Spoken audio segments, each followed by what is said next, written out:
Hi everyone. Trying to get a little closer.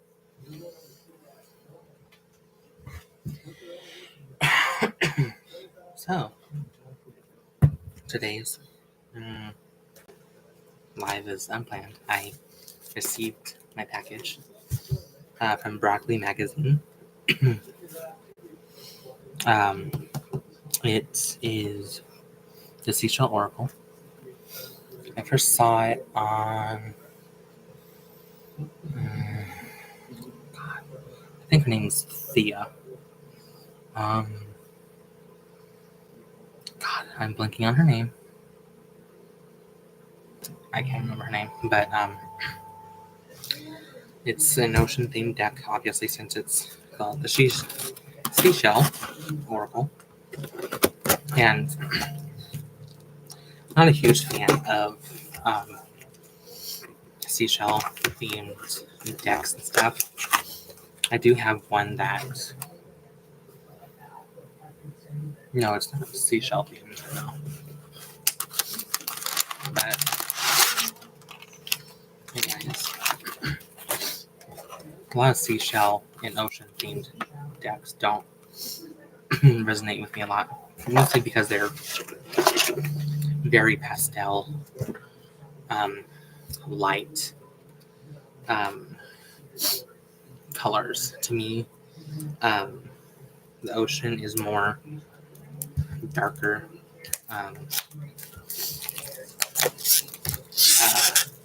blue grays, darker teals, stuff like that.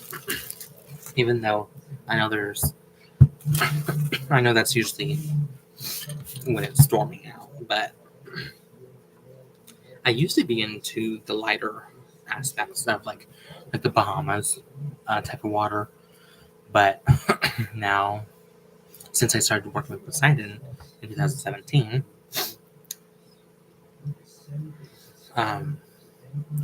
he, in a way, I guess, influenced me, or I did it myself, whatever. But the ocean seems more like I would prefer to go to like the West Coast, northwest coast of the U.S., especially when it's storming or at least overcast, anyways.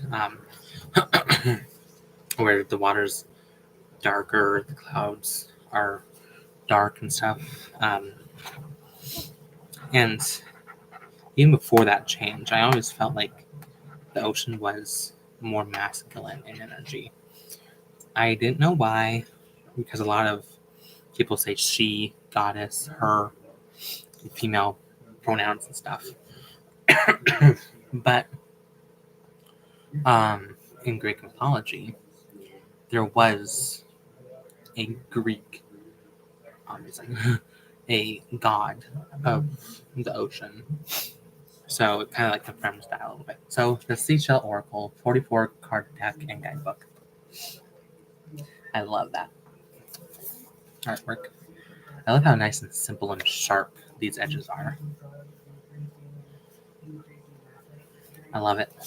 Nice and simple. I don't normally read the backs of these, but the Seashell Oracle. You are a beachcomber searching in the sands. Pick up a glittering shell and put it to your ear. What messages will you hear? Every card in this deck represents either a seashell, a part of the ocean, a marine creature, or a person that makes their home by the sea.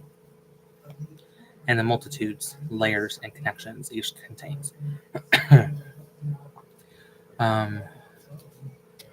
Use these cards and the accompanying guidebook as tools for oceanic thinking, revealing patterns, portents, and possibilities. Now, is it just me, or I think it's just me? But this, like mustardy color, seems to be a little bit more golden, shimmering. Ooh. These sides have phrases. Your destiny, okay, at the bottom, your destiny is tumbling in the waves. On the left, what currents are you caught in? What depths are you floating above? Ooh, I like that one. The same ocean touches every shore, which is the top. And then the right, what will you pick up? And what will you leave in the sand? Well, I don't know if that top one's necessarily true. The same ocean touches every shore.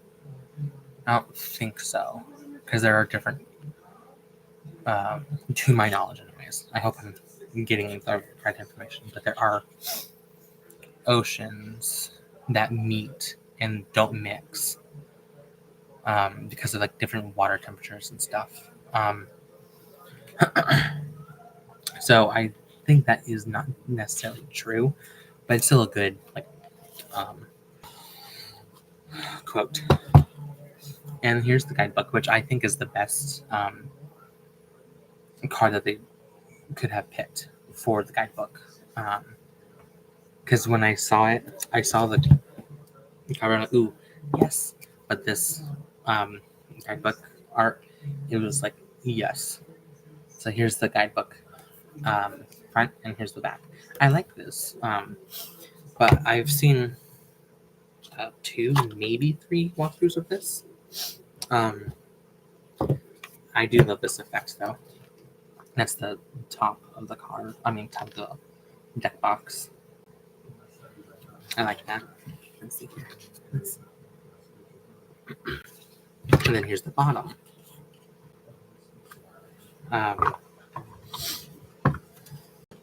It's not too thick, and they are technically in suits as well. And I love when guidebooks color code their pages, so it's easier for you to find. And like it talks about depths and stuff on the back. I use these cards in the accompanying guidebook as tools for oceanic thinking, revealing patterns of portents and possibilities. Which, yes, you can do it with these and stuff, but they're only a paragraph each. Oh, hi, Witchy Jim. Hi. So this is what I'm reviewing right now. I just got it. Like I do like minimalism here and there. But this one I like it, but it doesn't go with the theme of the deck. It's very plain. It's what would you say? It's kind of like a golden wheat mixed with like mustard type of color. And there is a seashell with a border. I'm not even quite sure what like color that is, but like I said, I do like it, but it doesn't go well with the theme of the deck. I'd be fine if it was this or even that.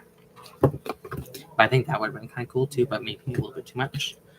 But the reason why I like this deck is that it gives off like the the 19th century like scientific illustrations of like animals and stuff. I really love those. Ever since I was a child, I always thought with like the watercolor and stuff, it just looked cooler. Abalone, wonder, vibrancy, and surprise. And each suit, like around, there's like a thin line going all around, and then 4 dots at each corner, and they are color coded with the guidebook. So,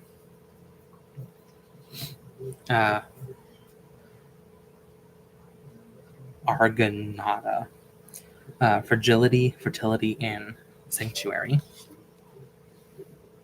And I do like that some of these do have flowers, but the guidebook doesn't tell you what they are, which is okay, but it would have been nice to see if like there was a correlation between the shell or the image with the flower. Clam, happiness, humility, and quietude. And I do like that they do have backgrounds too. Cowrie, prosperity, protection, and trade, which does make sense because they were used essentially for money, trade. Glory of the seas, desire, singularity, and fame.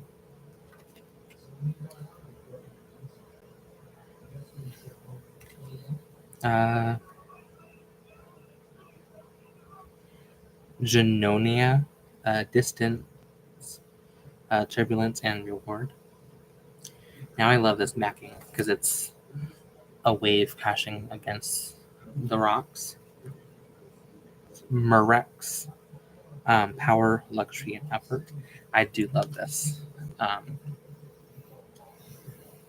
the design of this card because the shell is reddish orange and in the back is the blue. Blue and orange are complementary colors, so they look really good together. Um, I just love how what's the word dynamic? No, what's the word? Flamboyant. How decorative this shell is. A muscle, nourishment, connection, and purification. And I believe I did not say this before, um, but this deck is going to be dedicated to Poseidon. Um, Nautilus. This is one of my favorite cards. Perfection, spirals, and growth. Oyster. I do kind of like this too. Transformation, contradiction, and alleviation. Queen Conch. Divinity, uh, resonance, and communication. Ooh, the shell is covering up a naked woman's body. You get to see her nipples, but not her part. Sand dollar.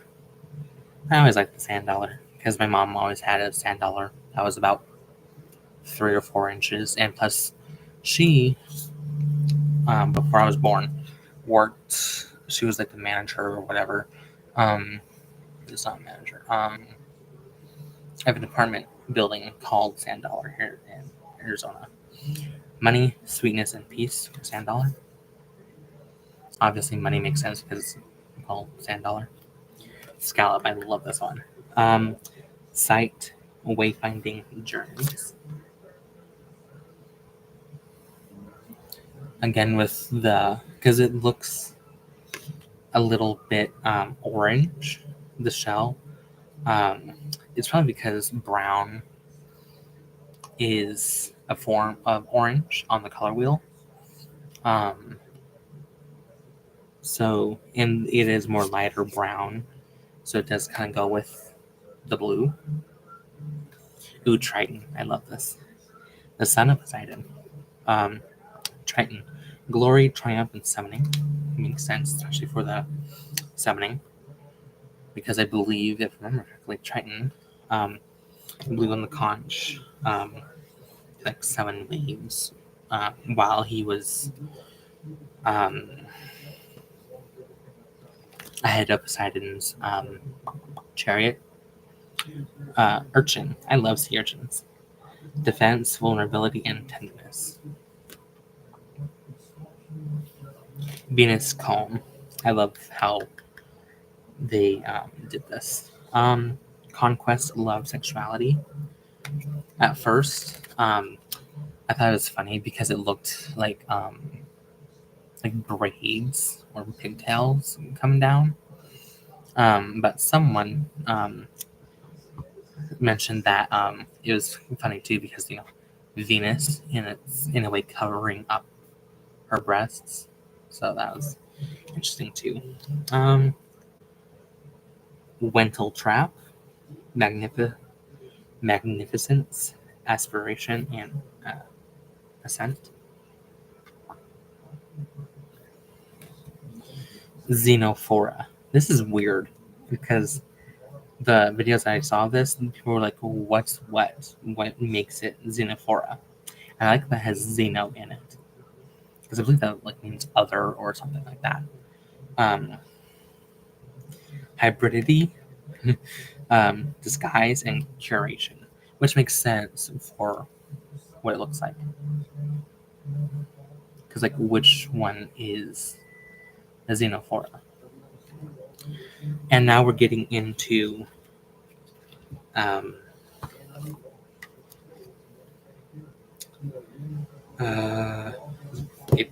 part of the ocean, or parts of the ocean.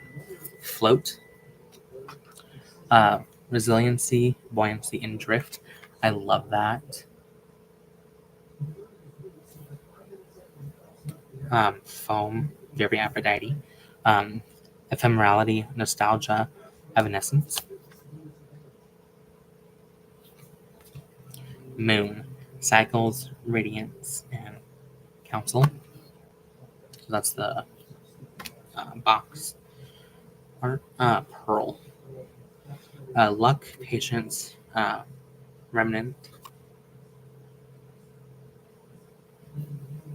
Tide, flow, change, persistence.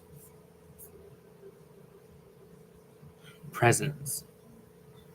Sorry, I was just trying to, because changed kind of has not necessarily misprint, but it's a little bit lighter than the rest words on it. But tide, sunken treasure. I love this. It should be included in a ocean themed deck. Wealth, mystery, discovery, because the ocean is rich, like on its own, but with human interaction, with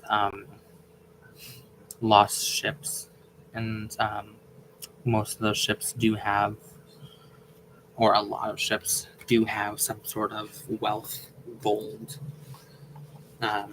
treasure. So it does make sense. Salt, perfection, balance, endurance.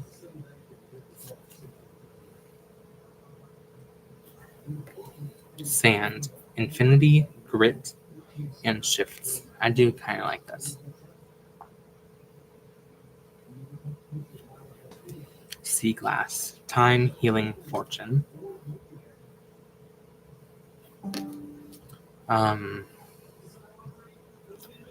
I just kind of wish that sea glass had some sort of maybe like human type of interaction word, because to my knowledge, sea glass is technically caused by us humans, because sea glass comes from glass, and usually that glass comes from bottles and whatever else that is glass that humans make.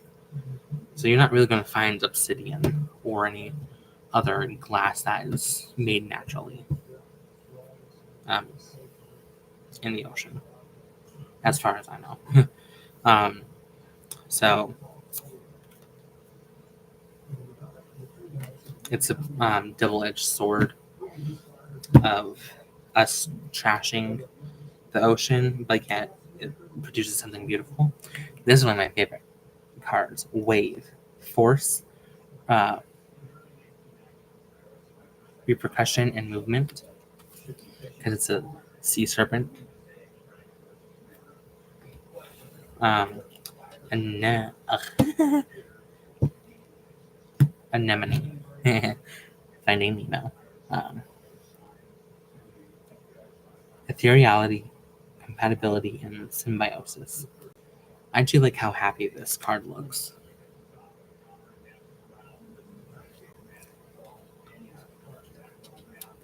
I know it's cool, right? Barnacle. I hate barnacles.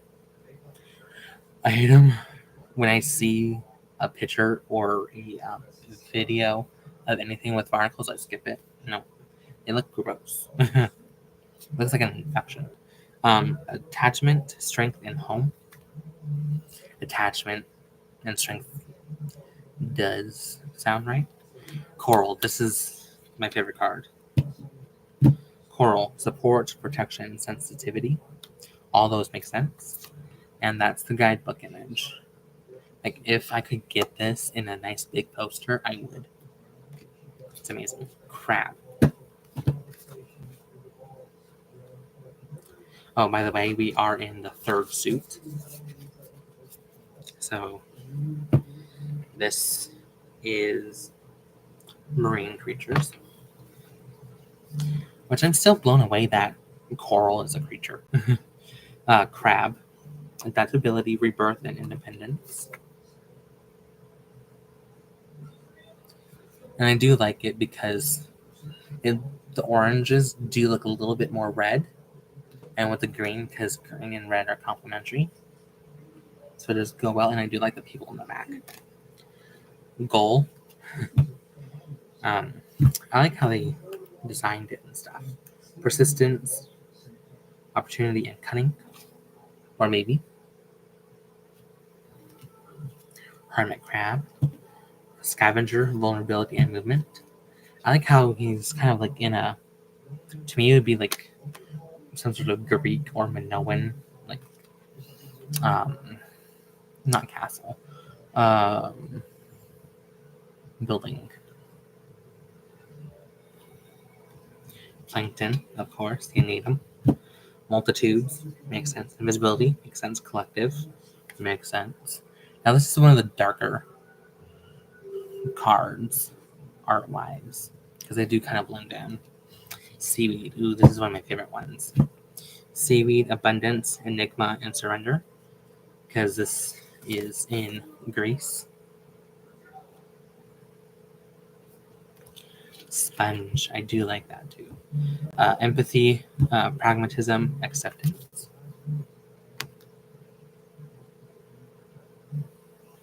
Ooh, starfish, I like that.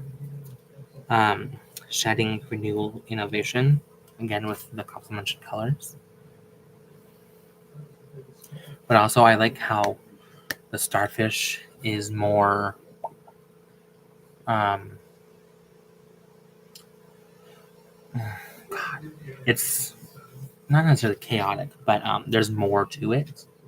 But the background is simplistic. Just a wave with part of the sky with an arm. That's probably like a Nereid or whatever. And now we're getting into people that live by the sea, or beings that live by the sea. And the weird thing is that this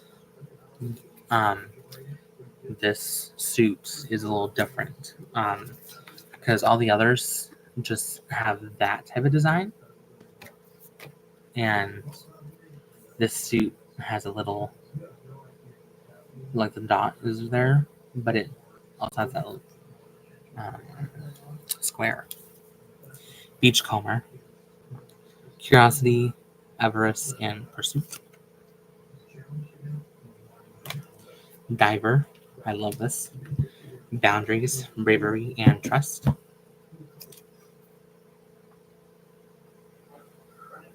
There we go. Lighthouse keeper, guidance, solitude, and safety. And I have heard that people don't quite like this card because, as you can see, there is no lighthouse, and I would prefer a lighthouse, but I do like it. But it does make sense that there is no lighthouse. Sailor, navigation, adventure, and travel. Oh, this one has a little mark on it. Oh no. Well, yeah, the mark is right there. I don't know if I can. Yeah, you can see it a little bit, like right there. Surfer. Makes sense. Excitement, passion, and skill. And finally, Siren. Temptation, deception, and irresistibility.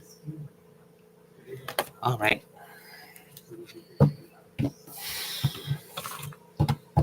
Time to do a little reading.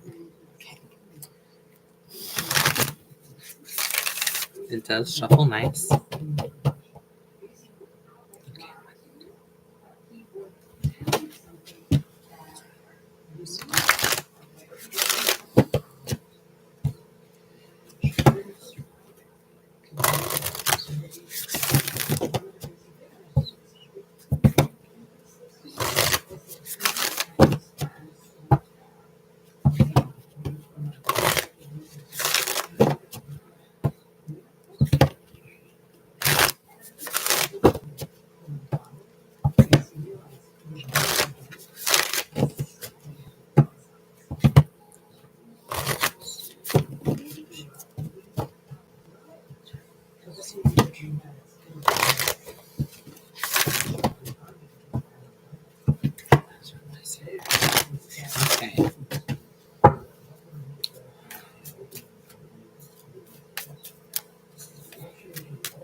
Okay. Okay.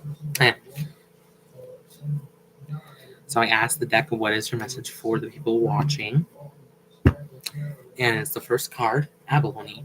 Wonder, vibrancy, and surprise.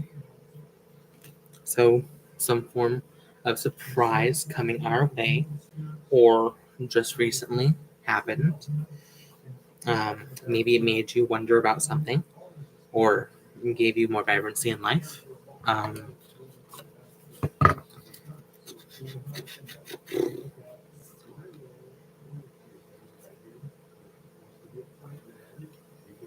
So this is what the seashells,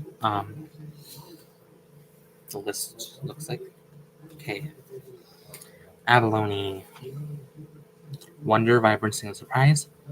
Dull on the outside, opalescent on the inside. What inner rainbows are waiting to be revealed? Sorry. Dull on the outside, opalescent on the inside. What inner rainbows are waiting to be revealed? So that's how that reads. That'd be a little bit more useful. Instead of just good. But you know, I can get into it. And it does have some spreads.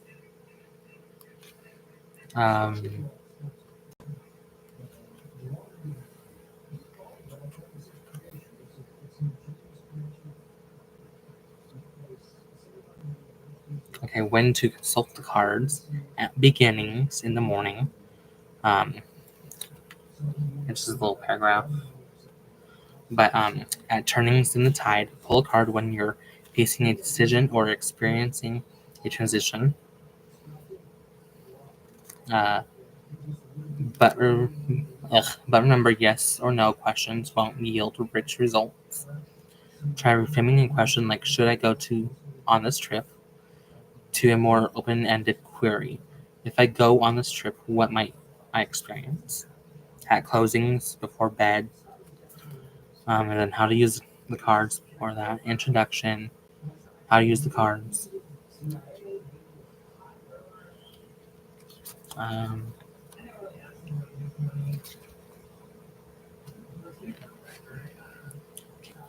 Which is fine. It's just text. The protection spread, the pearl spread, the reef spread, the tide spread, the beachcombing spread, the wave spread, and the shell collection spread. And then it talks about reversals. And then just listen to. Okay, let's see.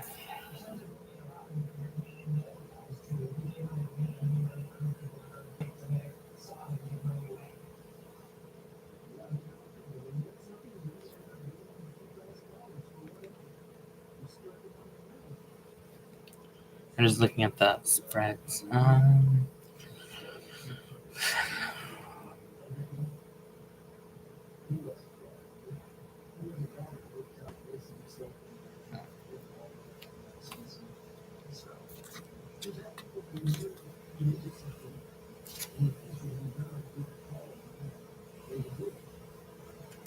Okay.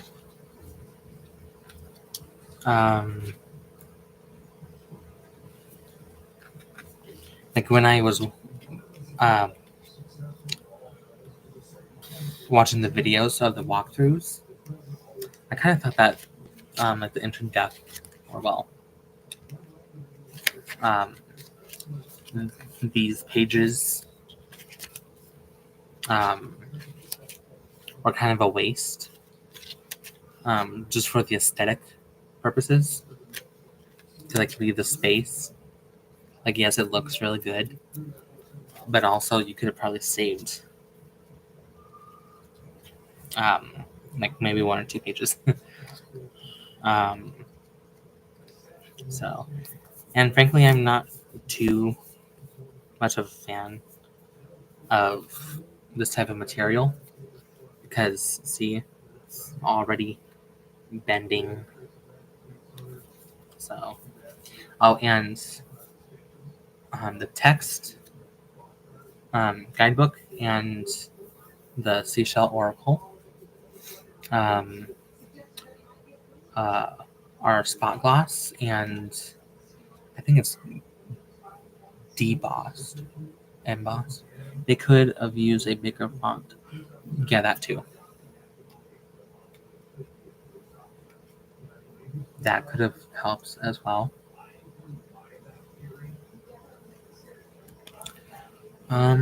Let's see.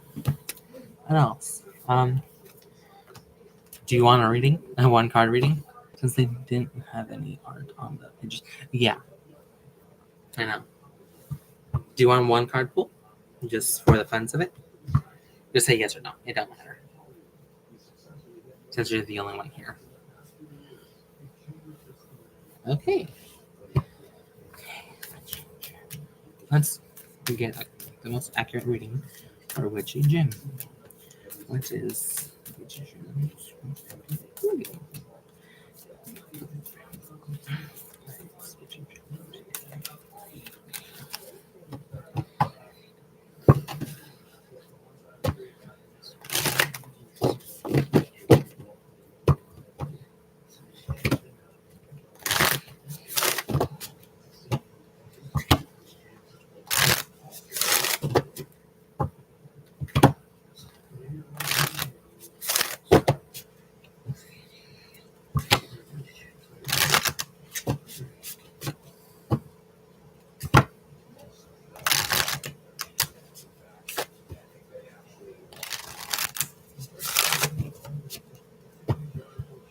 Yeah, I do that too. Just hanging out watching YouTube.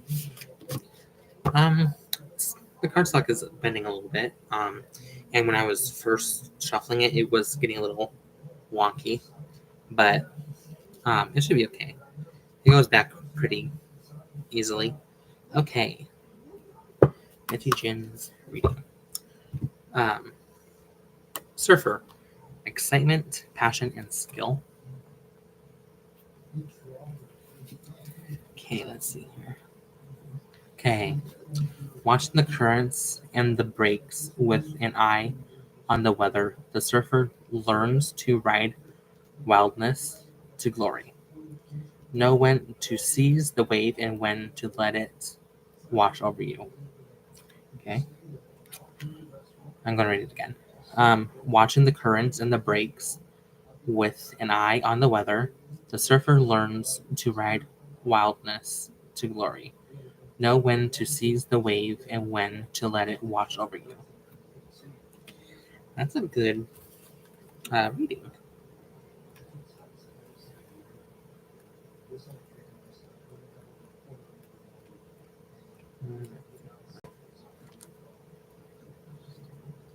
Yeah, hopefully it connects.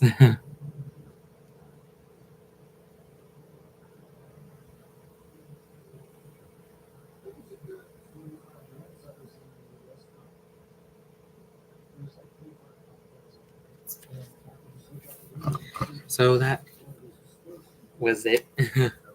um, I'm trying to come up with a way to like dedicate this deck to Poseidon. I do have this Neptune oil that I do love. I haven't used it in a little while. It smells really fantastic. Oh, God. It does smell watery. I forget how I described it when I first got it. Um, let's see.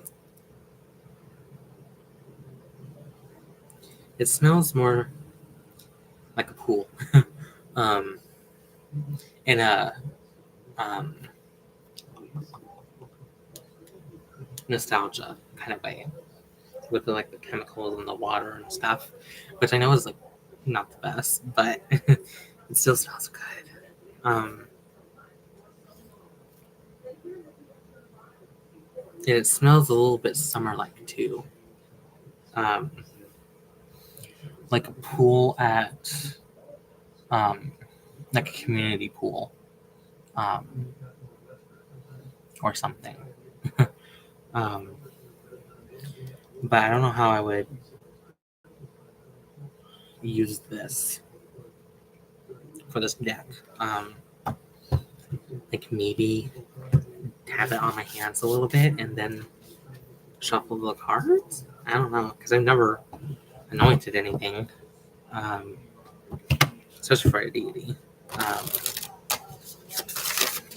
like, do I just put it in the deck box and put his statue on top of it and say, "Hey, imbue it. It's for you." Well, speaking of pools, they why? Because of the heat. I haven't been to a community pool in a long time. Because that would suck because that would somewhat defeat the purpose of going to the pool for the heat. But I live in Arizona, so I understand why they would for the heat, anyways. So yeah. Um, I would like to actually get an oil. Definitely one of these. Who knows? Oh, that's right. You're in Arizona too. Cool. Oh yeah, you're in Arizona. Cool. Um, we recently met on someone live. I can't remember who it was. um, I want to say leap taken, but no. Um, I swear it was someone's live. Um, Justin and Brittany. Yes, Justin and Brittany. Yeah. Um, I don't watch them that much. I need to start doing that. Because I need to figure this anointing stuff too. Because I've been following Mr. Freiborg. He's the creator of my most used Oracle deck, the Purgatorium Hex Oracle, and Mr. Freiborg's Taruchi. I'm here in Phoenix. Oh, cool. I live out in Surprise, like on the verge of Surprise and Wickenburg, so I'm far out here. um, uh, so he's the creator of those two decks, and he's coming out with a mermaid theme tarot deck. Um, he changed up the art style. It seems like it was more grungy and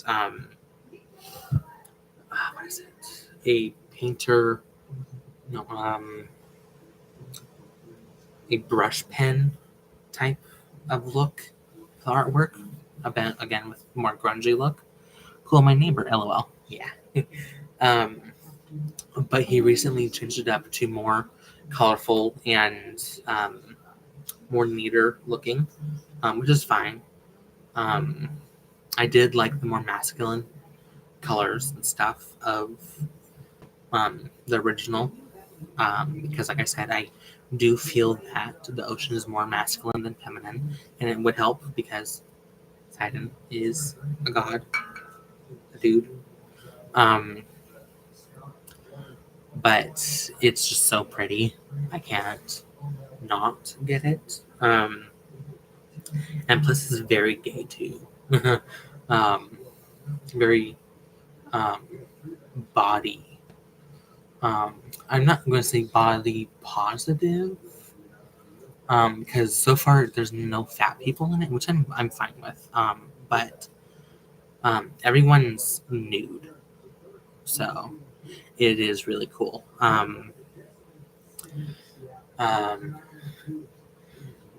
Like there's a whole lot of male butts in it, and like hell yeah. um, so I've been saving up for that because that would be technically my first Kickstarter that I've ever funded myself, because technically I pseudo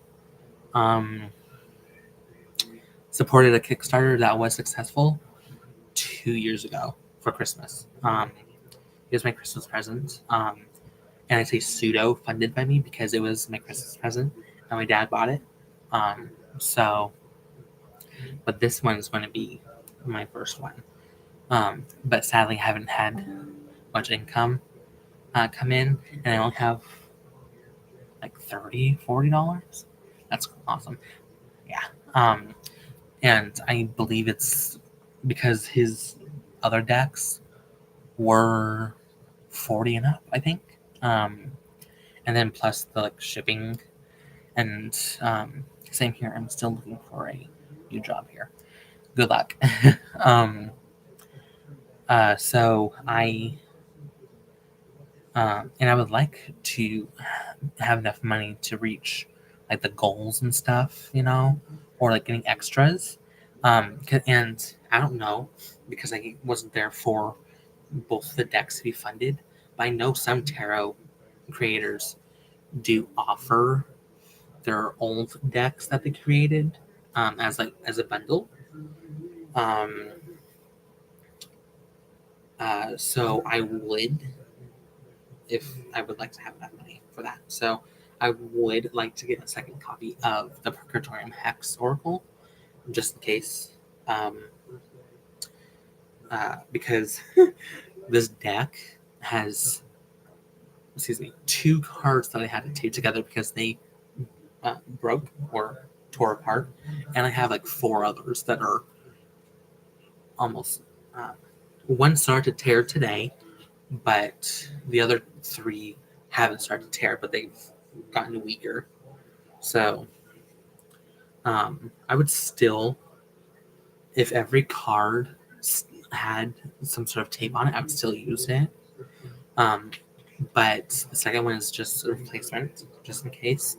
And funnily enough, I only have 2-3 decks that I would definitely would need or want to get a secondary deck, just in case, which Purgatorium Hex is one, and the other one is the Primordial Tarot. That's one of my top favorite tarot decks that I use. About a month ago, I was saying I have to myself, cool. I woke up at night to go to the bathroom, and I had the deck out, Primordial Tarot, and it was on our small table. I knocked it over, and I picked up the deck. I went to the bathroom and stuff, and in the morning I counted it because it felt thinner. I lost 13 cards. I spent about a week looking around the area. I could not find the 13 cards. So I had to order a replacement deck to where I haven't done it yet. I just want to cleanse the original deck and the new deck, and find the missing ones, and transfer them over to the original deck. Oh wow, I know, it's tragic.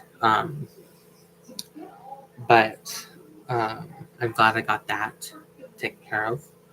But it would have been nice to have a whole secondary deck just in case, and not used for replacements. So now I would have to have 3 decks: the original, the replacement, and then the just in case, if I lose the actual whole deck. So, but anyways, the other deck I would like to have another copy of, which is probably going to take a while, because it is an out of print limited run deck, the Mythical Creatures Watercolor Edition. I forget the company. I want to say Usi, but it's not Usi. It's oh god, I forget who. Um, but it's one of my favorites. It was my top favorite of the tarot. Um, I stopped using it for a little bit, so it got down a little bit. Now to the tarot deck I just talked about. But I want to get back to using it because it's very special to me. Um, I always wanted a mythical creature type deck, and I didn't like any of them, and on the market, and they released it just before my birthday, and I got it for my birthday from my mom, and she also bought me the guidebook too, the extended guidebook, anyways. Um, and now that my mom's died, it has a little bit of an extra like meaning to it. So I think that's all the decks I would get a second copy of. I would possibly get a second copy of the Lillifer Tarot. I do like that one.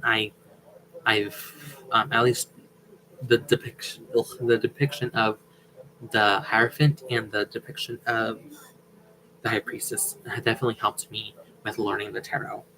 Um, and I've been meaning to do a walkthrough of all these decks I've been getting over the past year or so. Not even just that, just all my decks that I've had or have, um, except for the ones I've done on live. Those would probably be more like reviews because I did do a live walkthrough of this Oracle door. Um, so that would be more of a review, and I've only used this a couple of times, which sucks because I thought I would use it more, but it's only because it's been over here and I've been mostly over there. Cool. I have Radiant Rider Weight and Skyrim Tarot decks. Cool. I also have. When I first started, I did technically. Um, I already had two tarot decks. They're my mom's, so I inherited hers. Um, unwillingly or unknowingly inherited, because I didn't ask, but she hadn't used them since I was born, if not um, longer than that. And it was a copy. Um, I think it was like the original, one of the original copies or something. I don't know, or an early print of Aleister Crowley's Thoth Tarot, um, and the Love Tarot, which is also out of print. I've only seen, I've looked up walkthroughs of it, and there's only a small handful of walkthrough videos of that deck, so it's pretty rare. Um, but then my mom got me the Rider-Waite Smith, like the usual bright one, and also the Prism of Visions tarot um, for Christmas as well. And then I think it was Llewellyn's guidebook to like learning the Rider-Waite, and I within like a couple months I lost some cards because I didn't really fucking care about the deck and stuff. Um, but like 2 years, no, last year I found a used deck um, at my favorite witch store. Um,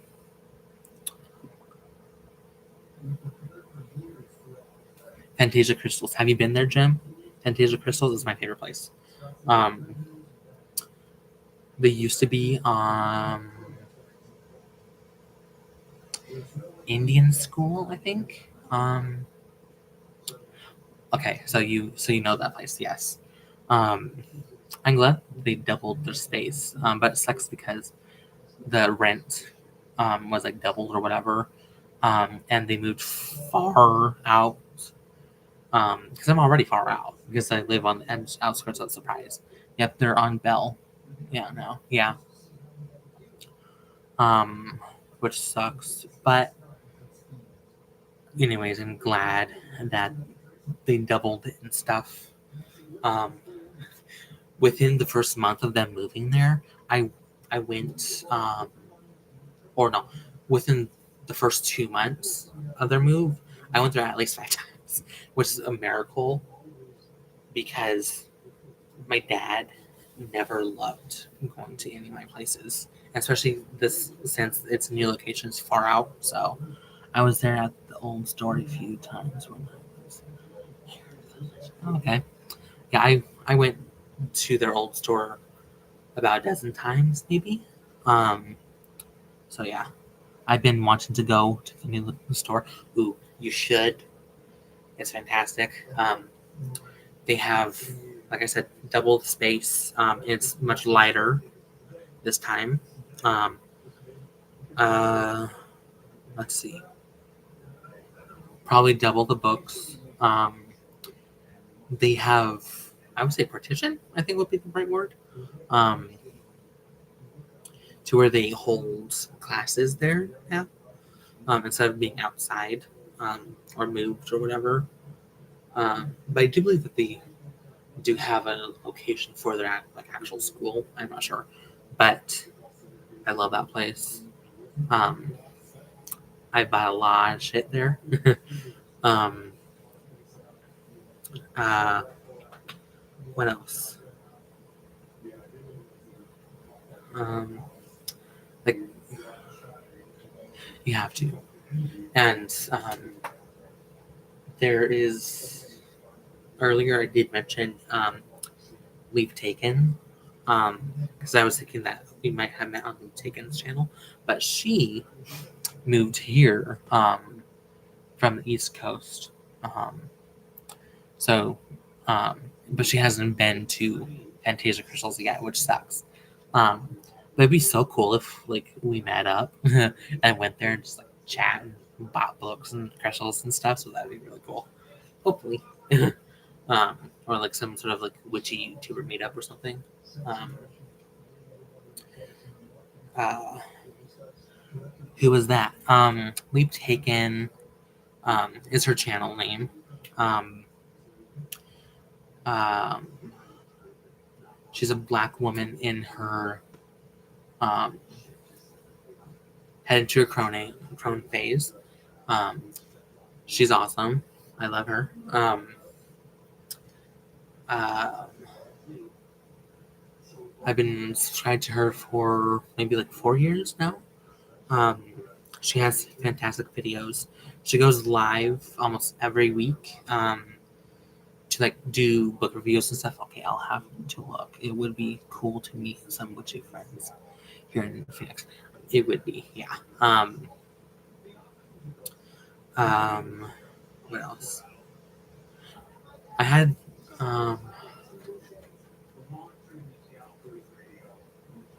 like oh god, I just been wanting to go back there. Oh my god, it's been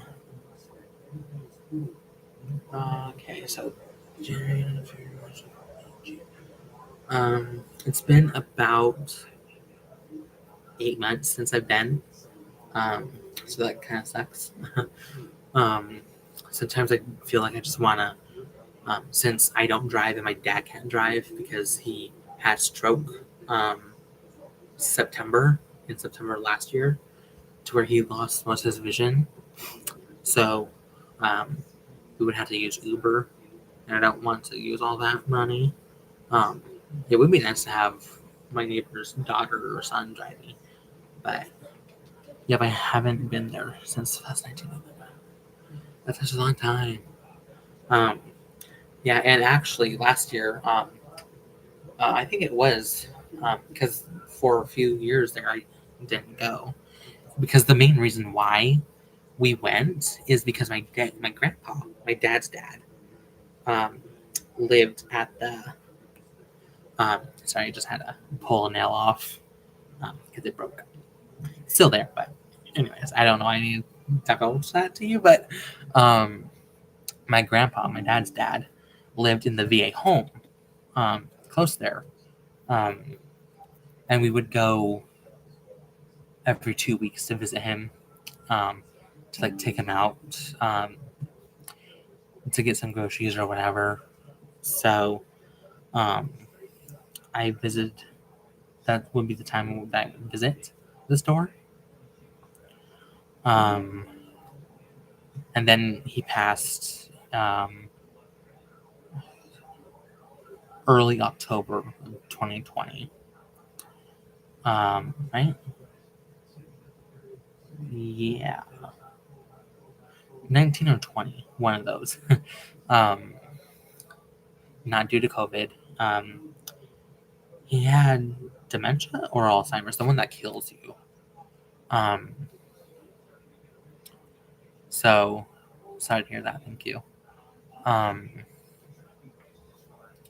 so that's why we stopped going so much. Because we didn't have the necessity to go. And my dad is kind of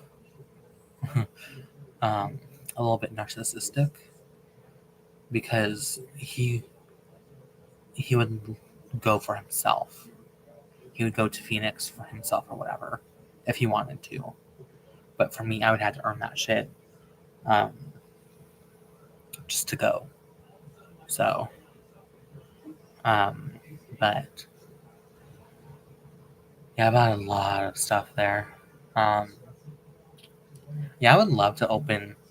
Like, I don't know if this is like necessarily my own life path or not, but I would love to try and open up a wood store here in Surprise.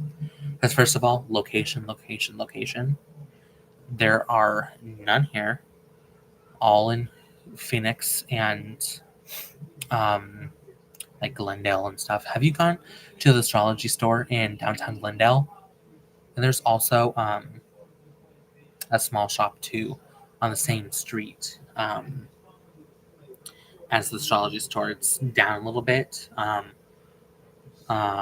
forget what it's called.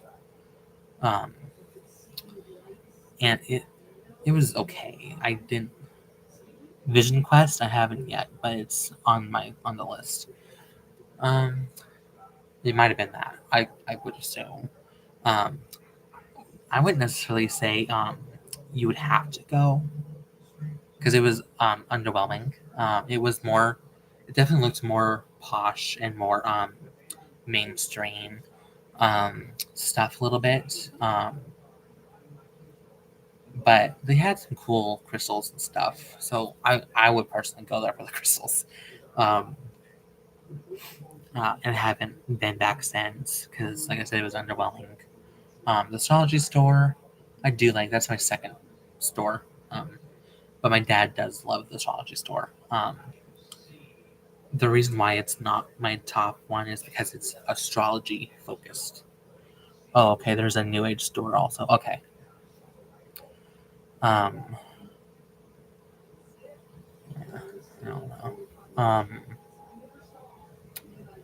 Because like I said, I don't quite like the astrology store because it's astrology focused. And I'm not too into astrology, but again, um, and they're not necessarily astrology focused. I should correct myself. Because about almost half of their book um, inventory are astrology based. So that's, I guess, where the astrology comes from. I don't know. But it's more new agey, a little witchy. And actually, that's where I got my Poseidon statue from, is from the astrology store.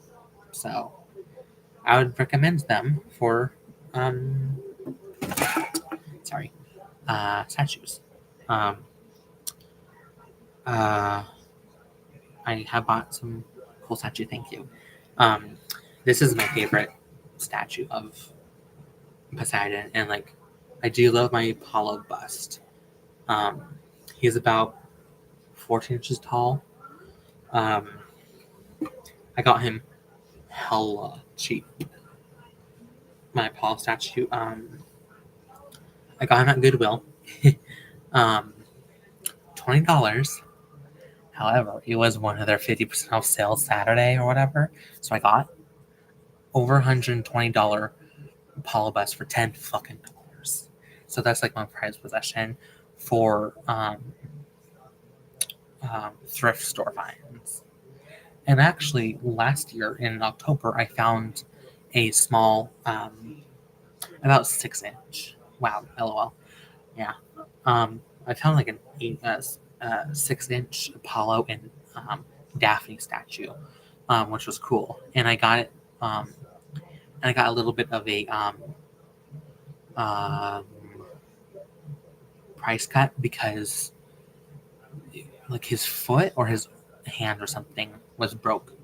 So um, I got a little discount. That's what it was, discount, which is neat. And it's, I don't know exactly the material, but it's ivory colored, which I thought was pretty cool. And I believe it's on a, because it's over there, but I can't see it. It's on a wood stand. Um, but this statue, um, I believe I did say this. I did get this just before my birthday, like a week and a half, 2 weeks before my birthday.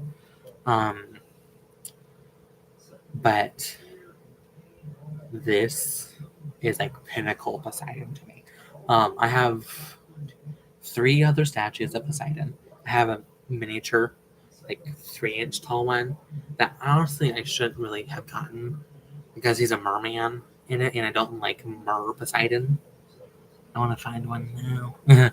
Yeah, and he was about $78, which I thought was a good price for him, um, for this one. Like I said, I kind of somewhat regret buying that miniature one because Mer Poseidon, isn't historically accurate. Um, uh, and my first Poseidon statue is about 6, 8 inches tall, and he's actually a fish tank decoration, and it's based off of one of the historical sculptures, I believe in um, Rome or something, um, where he's sitting down, like in the throne and he's like covered up um, with sort of, I forget what it's cloth, with his trident. Second, I don't know. And then I have one that I got November or December, late December, I believe. Yeah, I think a few days before the winter solstice. So it would have been like the 17th or 18th or something, December last year. But that one costs like over $500. um, it's between 3 and 4.5 feet tall, um, which the part is like, should I have gotten it or not? Because like all these other statues don't feel Poseidon, like you know how some people describe or think like a statue already has the deity in it, or when you like go to a statue and you pray, the deity like enters it. I feel like Poseidon's like in it already, um, um, and I don't feel with like that with any other of the statues. And um, and it's weird too because the miniature one and the fish tank one are mid. Um, like they're there. Um, I don't really feel anything type of like emotion or feeling or whatever with the tall one. I feel like Poseidon's weak, and I don't know why or where that's coming from. Like weak. Um, it's not Poseidon, strong, sturdy, masculine, um, mature male. Um, and like I don't know why. Um, yep, I know that feeling, just like my head is at you. Okay, so you kind of know what I'm talking about. Um, And a part of me is like wondering if I actually should have gotten that statue or not, because I already like disliked the statue already, but I already had I had plans, um, and the plans needed a statue, a big one, um, but that one was the cheapest, because I found one exactly like this, but it was like 5'7", um, in height, but that was like $5,000. That would have, ugh, God, um, that would have taken a lot of time to save up. So I feel like this, because I definitely want a bigger copy of this for that plan. But when I do get that authenticated, I would prefer that Poseidon to be like next to our front door as like protection, um, or like decorative item in like a garden or whatever. She was yelling at me to get an altar set up after I moved back here. Funny, yeah. Wow, 5,000. I know. Like, I just wish that I could get like. I just wish that sometimes magic was like magic in the movies, so I can just duplicate this one and enlarge him to however tall I want him. That saves so much fucking money and time. um, but anyways, um, so that project's going to take a while. Not just talking about the statue, but yeah. Um, anything else? Yeah, I've been feeling off and on a lot with Poseidon.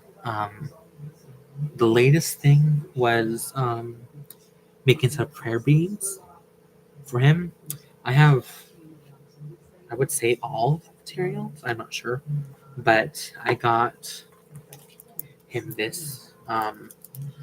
They're called Devil's Blue Aquamarine, and it's just a marketing um, name.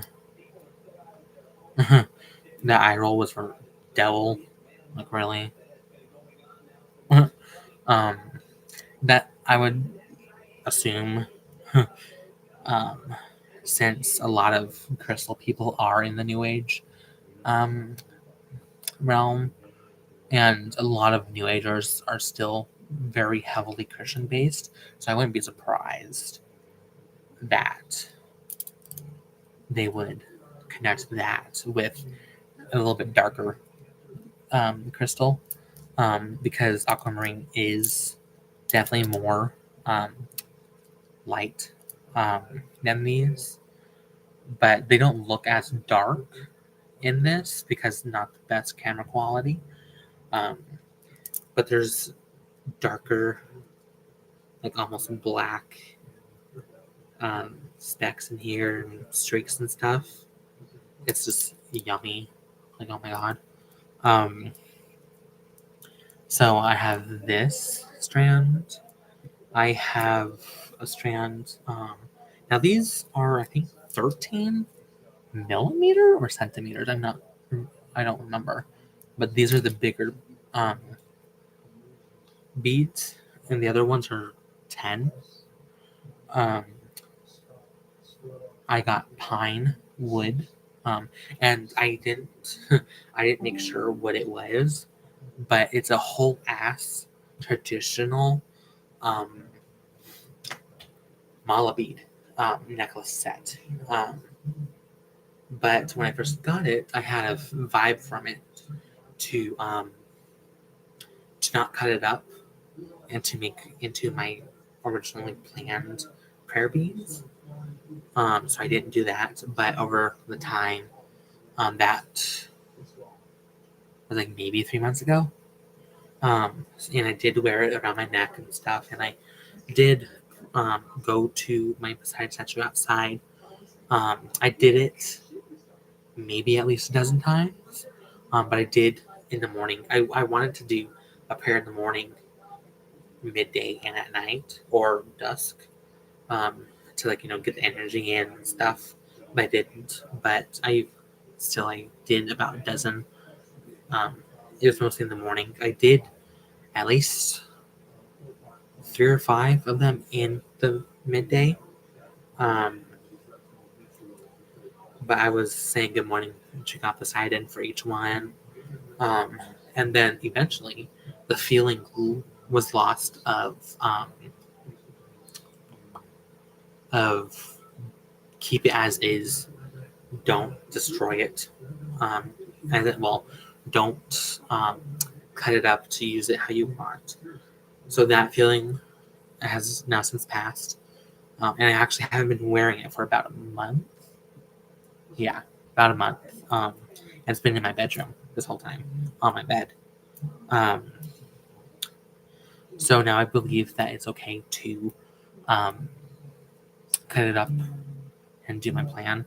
And then, because I had those two, and because a part of this whole thing was, to get in contact with Poseidon, do prayers with him and whatnot, but it's also to help connect to him as well for anxiety and like to ground because um anxiety, well, I don't know if you know this, I don't think you know because you're new to my channel, I believe, but I do suffer with anxiety and depression, PTSD and stuff. Well, and stuff, that's like really it. um but aquamarine helps with anxiety and is connected to Poseidon, so check and check. um Pine is used to cleanse and purify and do exorcisms and a few other things. So cleansing away the anxiety or whatever panic attack or whatever I'm having. I've only had one panic attack, and that was about a decade ago at home. Um, but I needed, I wanted at least 3 different um, type of beads. So I was looking, and I wanted some sort of green. No, possibly green, but I definitely wanted some sort of gold because gold is associated with gods and divinity. Um, so I was thinking maybe fool's gold, um, but that didn't really feel like Poseidon because obviously it needs to feel like Poseidon, and it needed to be related to grounding to like help me ground while I'm having like anxiety or whatever. So I was looking up some crystals and stuff, and then I found um, green jade with fool's gold. What's fool's gold again? What is it called? I am blanking on it. What is it called? Um, let's see here. Hold on.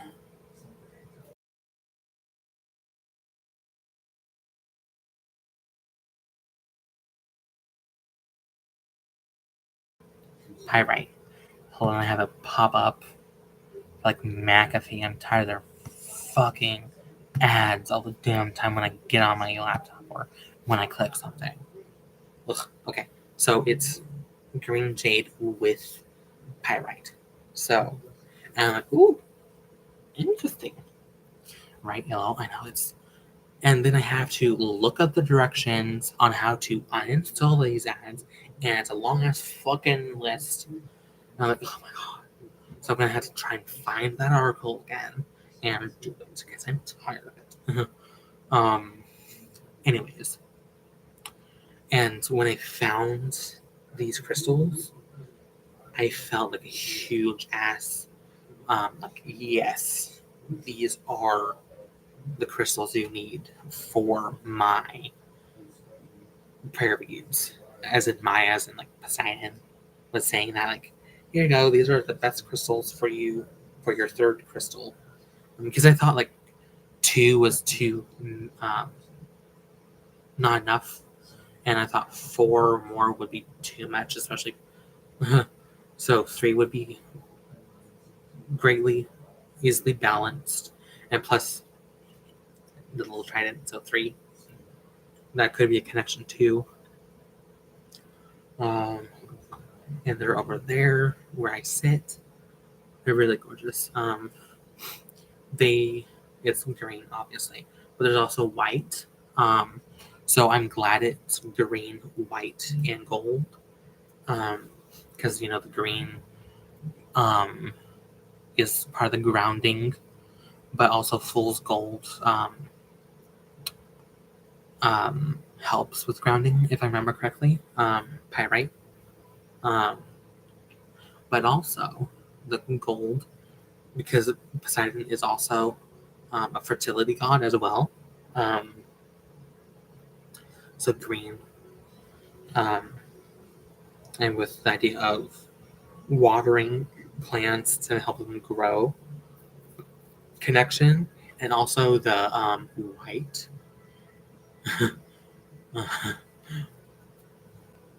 Semen. The male fluid. Again, another symbol of fertility.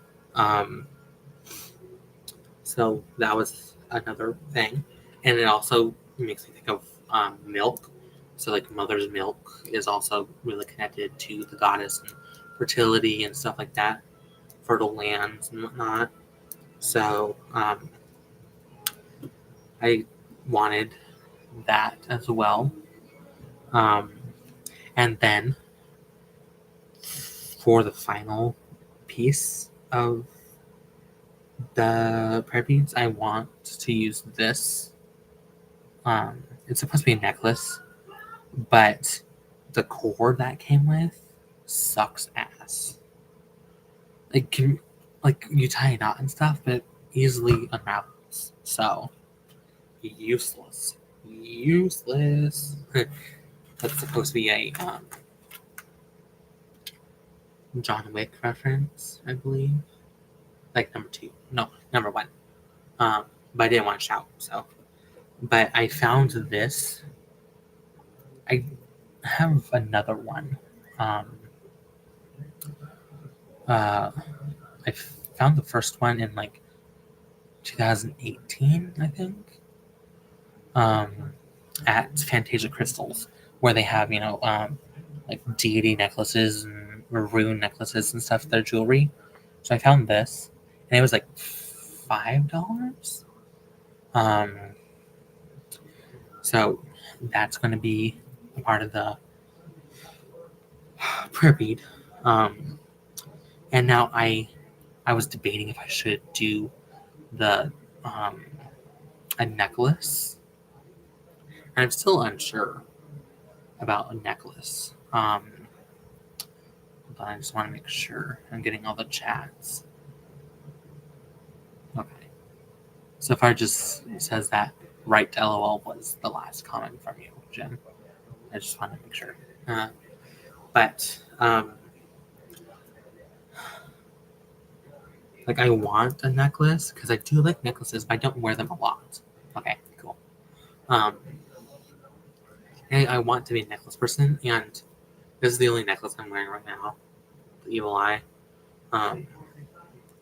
which I do need to wash because some old gunk and old like sauce or whatever has gotten on it. But like, I want to be a necklace person, but and I do prefer my necklaces to be longer than this because to me, as the wearer, I want to see my necklace. Like this, I can see a little bit, but with like the beard kind of covers it. So, and plus with like a double chin, so I can see it with my beard like this. But I want to enjoy my necklaces, so they need to be long enough. But with my life, because I take care of my dad, same. I only wear so many necklaces. Yeah. Because when I was wearing the pine mala, like I said, I did wear it mostly as a necklace. And at least 3 times it got caught up on something. I think it was my dad's wheelchair for all 3. because I had to lift my dad's wheelchair up into cars and stuff.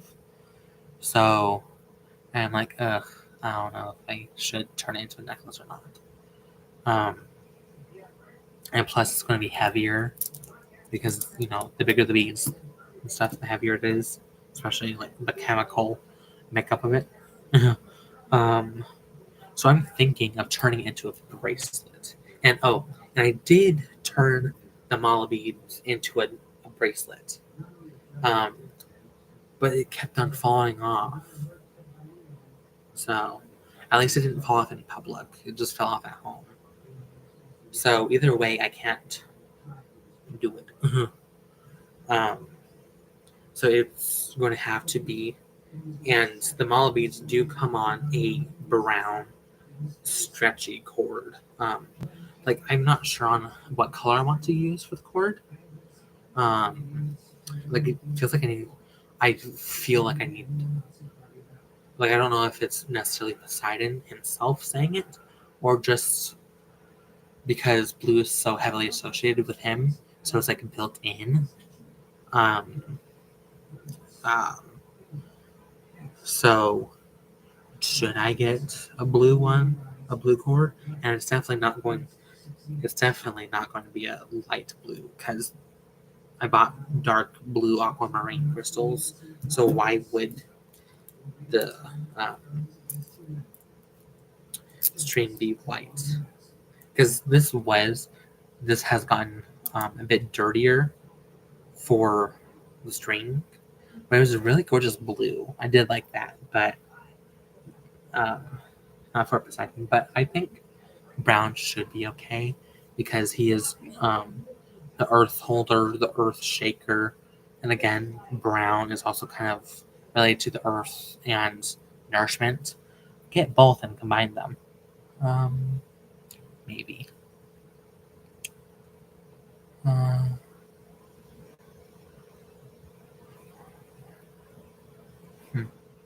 maybe. Huh. Yeah, that's a possibility. Um, because like I wanted for like the traditional mala, that means I would have to buy um, a couple more of these and a couple more of the just an idea. Yeah, I'll have to think about it. And then I would have to buy at least two more of the um, jade with pyrite. And they were kind of expensive a little bit. So I didn't want to necessarily put in a lot of money in this. But um, again, I think I'm going to use the stretchy brown cord of the mala. Have all three of them with the charm, but I'm still trying to navigate the charm because I don't want it to dangle, to like possibly get caught on something. So I'm trying to debate on what I should do, um, if I can do anything. Um,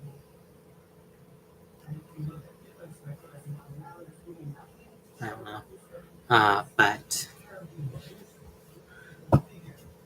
I just still trying to figure it out, and I've actually lost momentum with the whole idea of the mall prayer beads.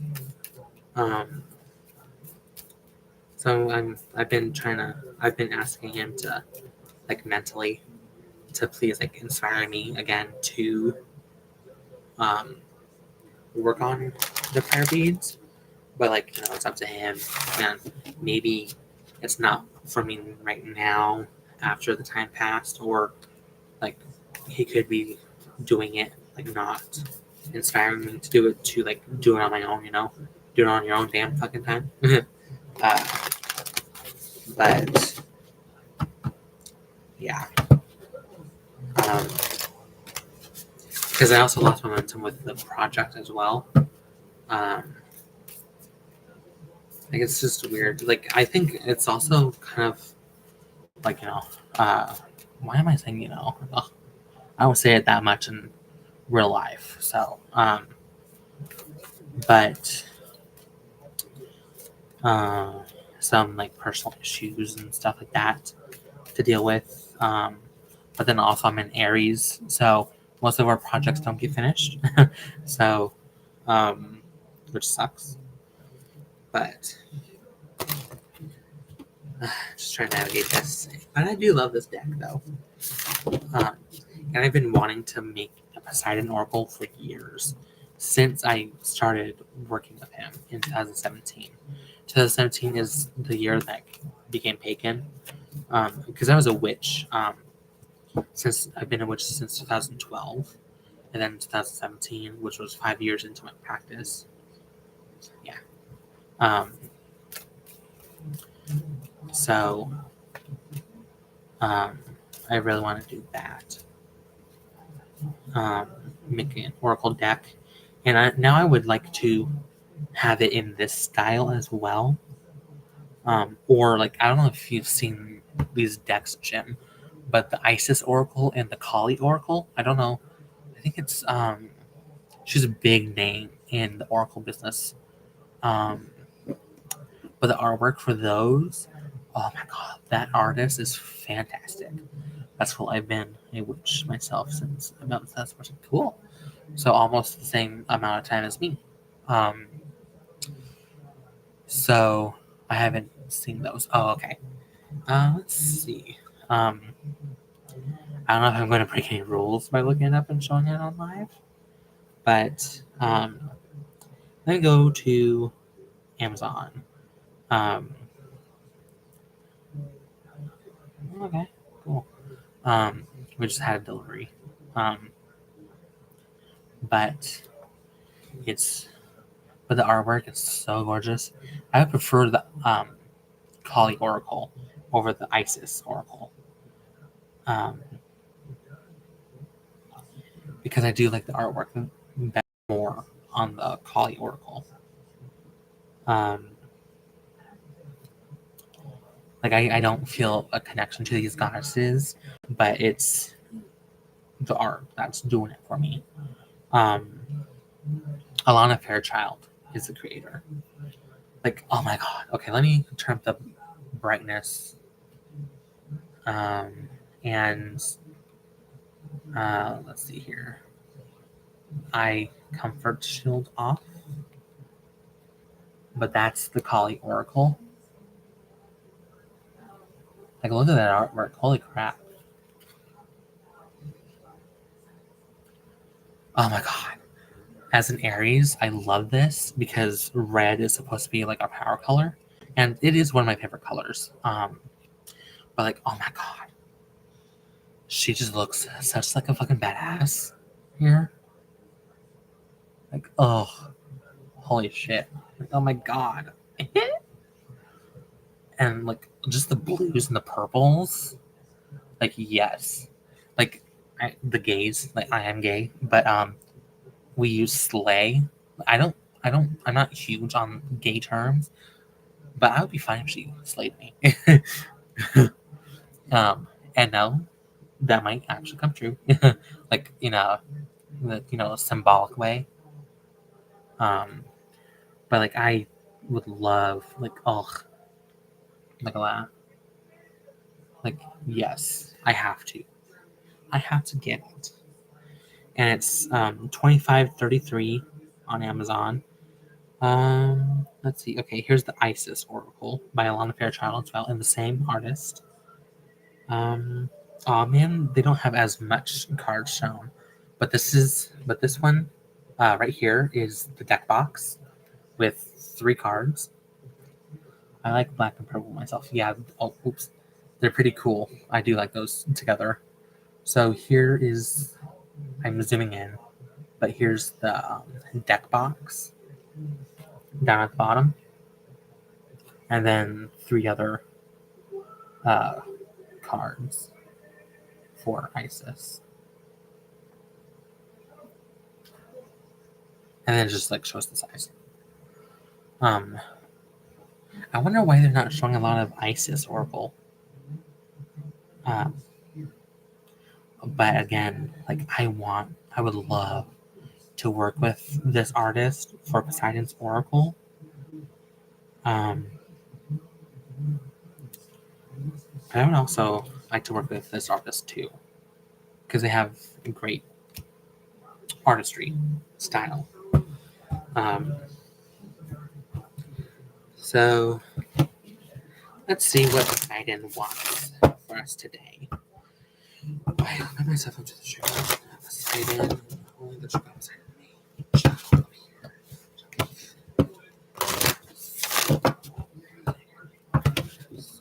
That'd be so funny if the same cards came out that I pulled earlier for us, the collective, and Eugen. And just to let you know, the live that we were partaking with, I was going to comment this, but I think I was late to the live, so I missed the opportunity to. But I was going to tell you that my dad's name is Jim too. So, okay, do that thing.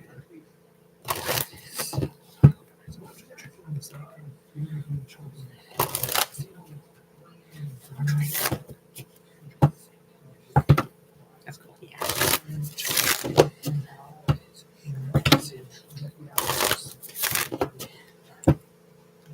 I'm going to pull 3 cards.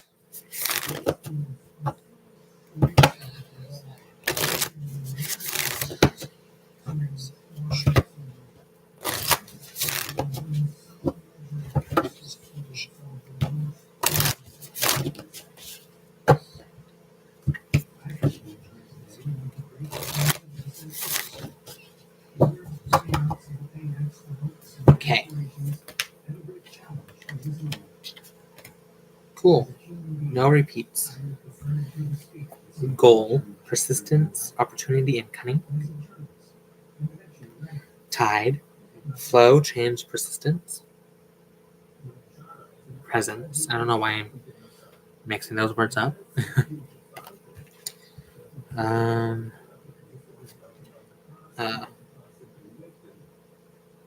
Argonauta, fragility, fertility, and sanctuary. So,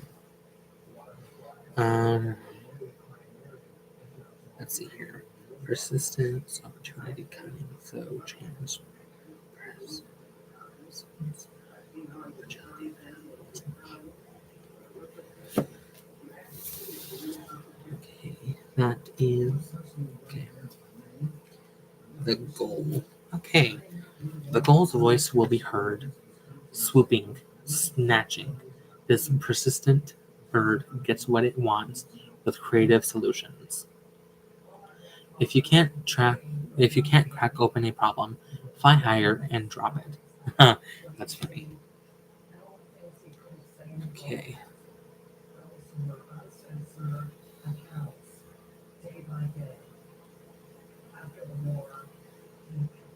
Okay, cool. The tide rises and falls, washing away footprints and crumbling sand castles. Its relentless motion can't be resisted, but it can be predicted. The only constant is ebb and flow. So, um, maybe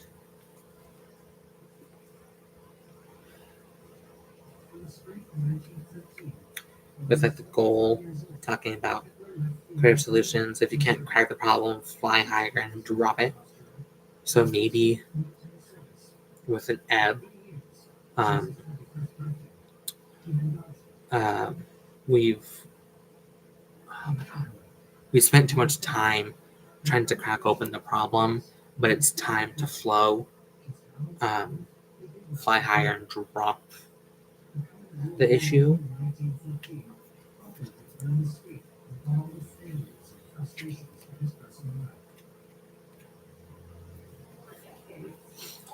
A female octopus floats in this paper-thin arc, sorry, with her thousand-fold brood. A safe haven hasn't. Ugh. Oh my god. Okay, let me start over. A female octopus floats in this paper thin arc. Really? Okay. With her thousand-fold brood. A safe haven doesn't have to be a fortress. Huh. Maybe. Um,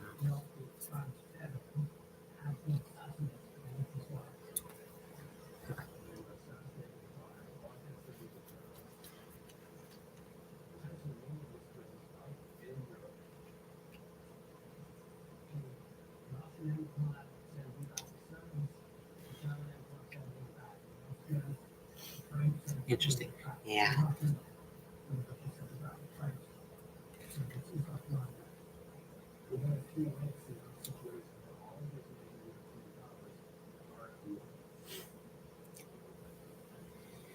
Maybe in this time of going into the flow, flying higher, dropping it, um, there's still some form of protection or cushion to help through this time. Like maybe Poseidon himself, deity, ancestors, or whatever, um, to help through this time. Um,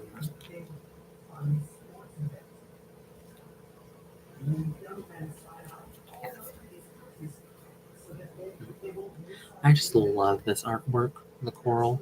Like, ugh. Um, so, what else? There was something else I wanted to say about Poseidon. Um,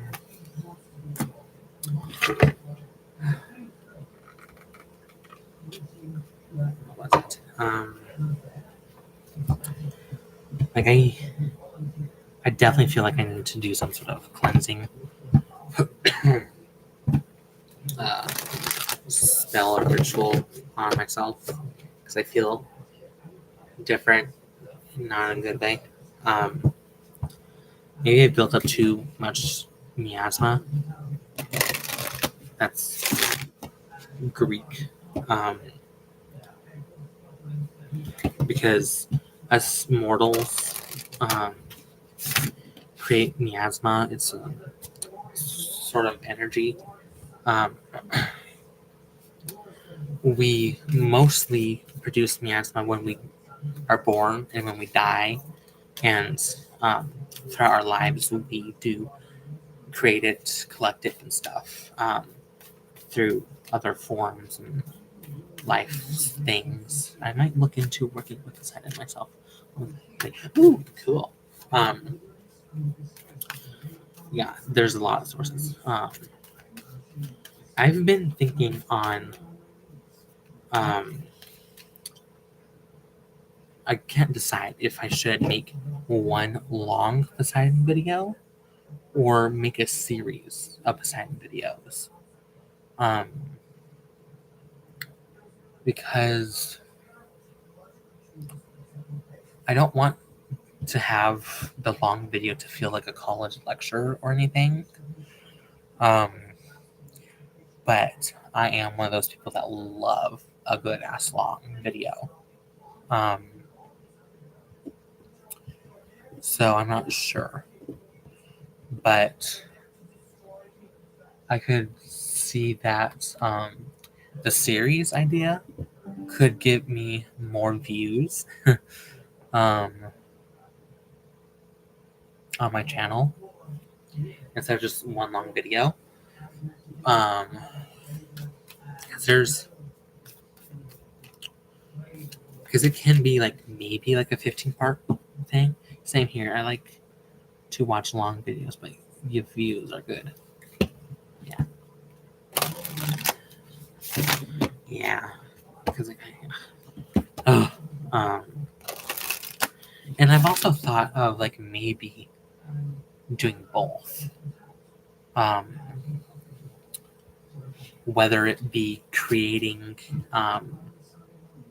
the whole video, uploading the whole video, but then also um, splicing each like in a chapter. You know how YouTube videos have chapters, so like maybe find the different chapters and then make those their own videos as well. That could work. Good idea.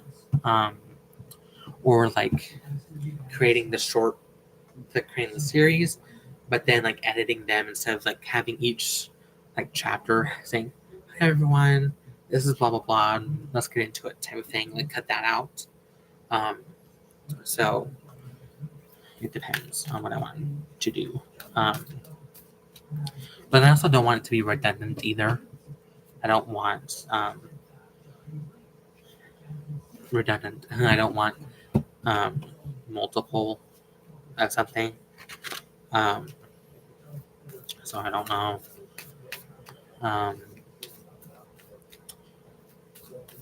Because I have a few.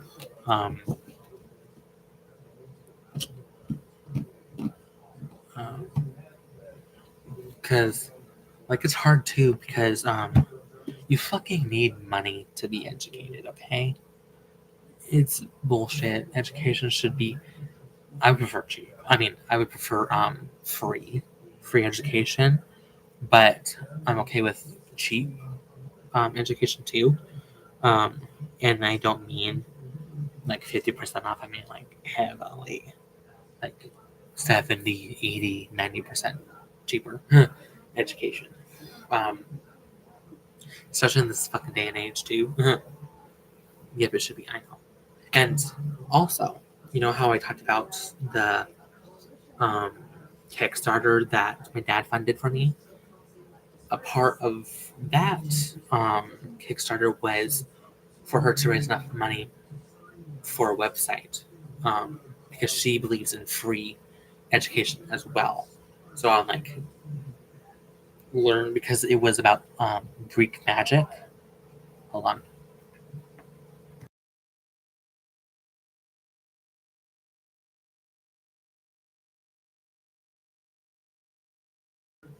So, oh my god.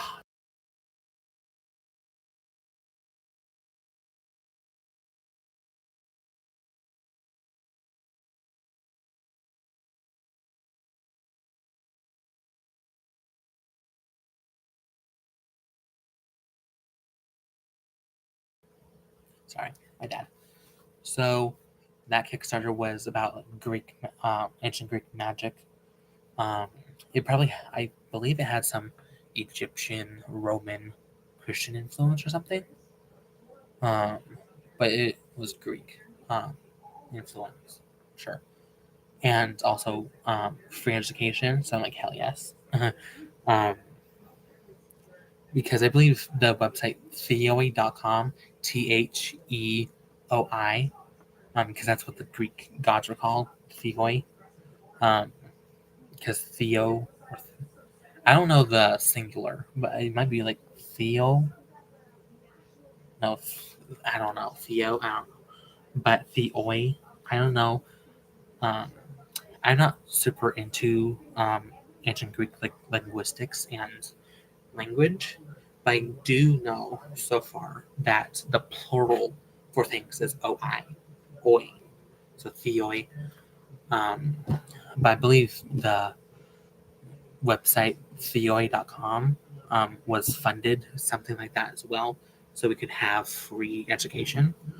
Um, it's our Bible. um, uh, by that I just mean it's like our sacred text because it has a lot of information um, on the gods, myths, plants, heroes, etc. So I forget what I was going for this from this. But that's a good source for that for learning. Um, and then I am a part of two academic sites for like papers and stuff. Um, and like I don't know how to distinguish it. But obviously there is going to be some sort of personal bias, or I don't know what else, but that's the only word I can think of. Personal bias in some of these like papers and stuff. So I don't know how to like navigate what's what, because some people write their opinions as fact. So,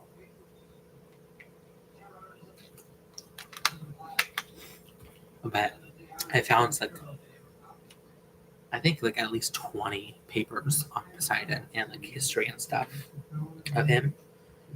But it is hard to find papers on him on those sites, because the Russians, I believe, Russians and Germans have a Poseidon, what is it, like missile or something? So a lot of Poseidon things, for like the like key certain words, the keyword search for Poseidon has the majority of that um, missile, um, or no, it's not a missile. Torpedo. It's a Russian or German Poseidon torpedo, and it's like 95% all about that for Poseidon, or some like vague reference to some other thing about Poseidon. Well, something named Poseidon, so it's hard. But I've printed out at least 2 short articles on Poseidon. Oh yeah, the hyper torpedo. Yeah. I've been meaning to read them. The binder that I have for that is out of sight, so it's out of sight, out of mind. But there's one that is Poseidon and Athena, an Athena epithet. Poseidon and Athena try something. It's an epithet related to the number 3. So, and some other things, and I found some papers on ancient Greek. What is it, like well, river, and stream worship, I believe. And the sacredness of wells and streams and stuff, which I really wish and hope that, or wish is the better word. I just wish that there was more well and stream and river worship for Poseidon. Because I think that'd be really cool. And I just wish that there was more fertility, like practices related to Poseidon and stuff. I just wish there was more stuff on Poseidon in general.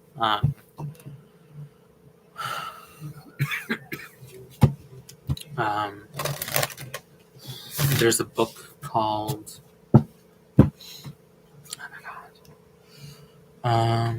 Poseidon and the Sea, I believe. Myth something in everyday life.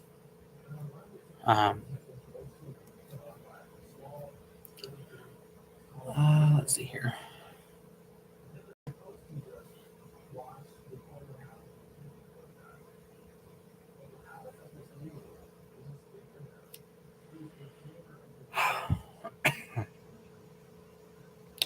Poseidon and the Sea, Myth, Cult, and Daily Life. And it is an academic book. It's large in dimension and also thickness too.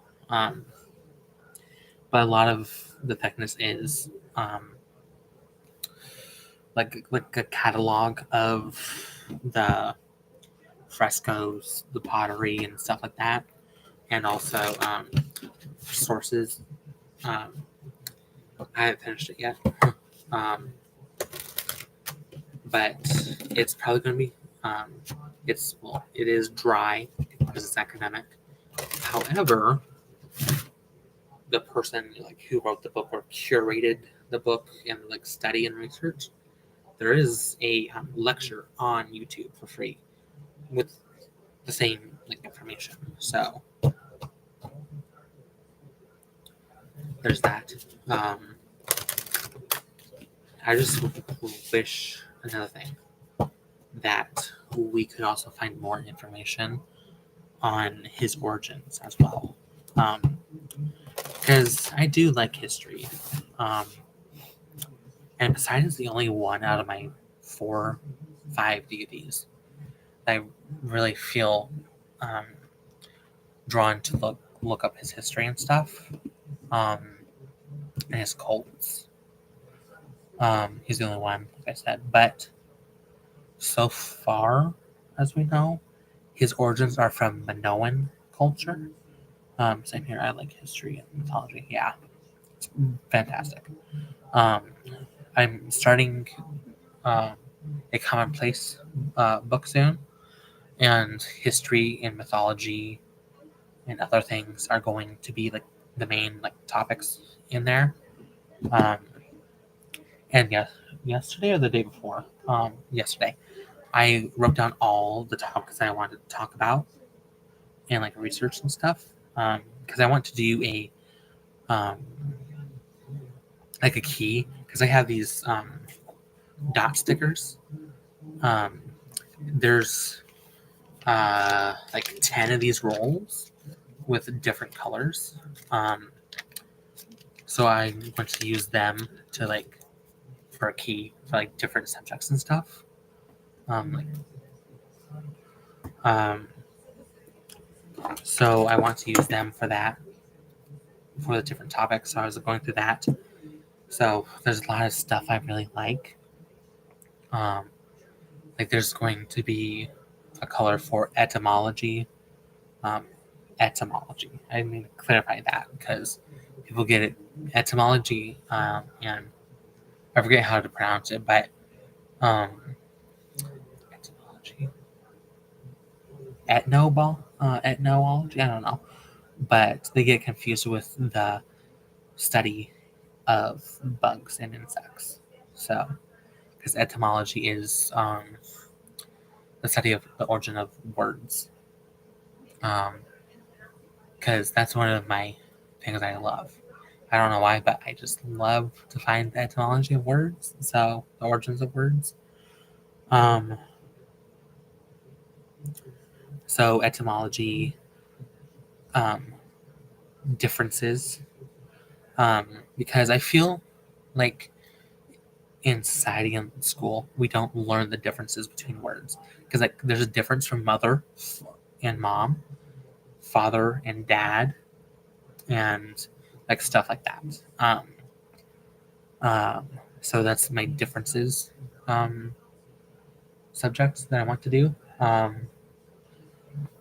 What else? Quotes and quotations. So quotes from people, and then quotations more specifically from books, or movies or whatever. Mythology, folklore, and then witchcraft, magic, occult, miscellaneous. And there's others too. Science. Because I do love science too. I never really was that good at science, but I still love science. I want to do more research in marine biology, obvious reasons. um, um, Technically, etymology is me neither. Yeah. Um, math, ew. I have no interest in math, but science is not good of a grade, but I still enjoy it. So like I said, marine science, marine biology. Yep, forget math. Yep. um, and I believe etymology should be in the science too because of the ology part, but it's too important for me to cluster it together. Earth sciences, human biology, zoology, botany, um, psychology, um, and other sciences. So, like, I swear. Um, and there's like other topics too. Like, I feel like I'm too complex sometimes um, as a human being. So I feel like there's not a lot of people um, that are like this. I'm not trying to like say, "Ooh, I'm special," but I feel like I know that people are complex, like with emotions and thoughts and feelings and stuff. But I just don't. I haven't met a lot of people that are like, you know, what is it? Like mm,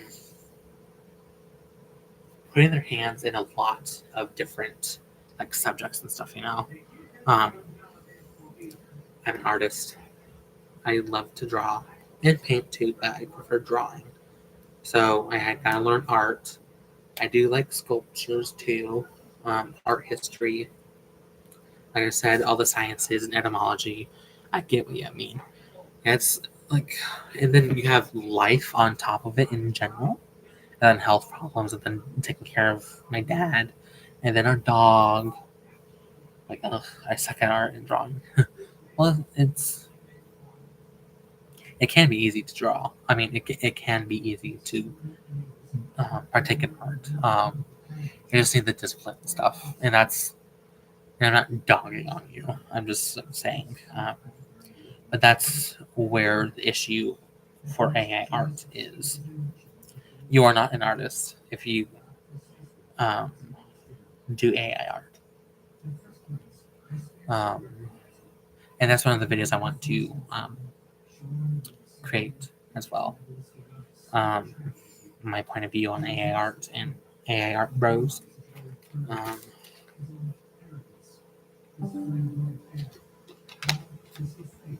so yeah, like I just have a lot of interests and mild interests and stuff, and I haven't been writing anything down, so I'm not remembering it. Oh, and one of the topics is going to be ancient Greece in general, so religions, mythology, history, etc. So, um, what else? Hmm, yeah. Um,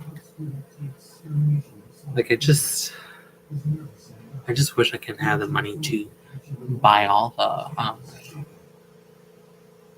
articles and papers, academic papers, because that's going to add up quick. Um,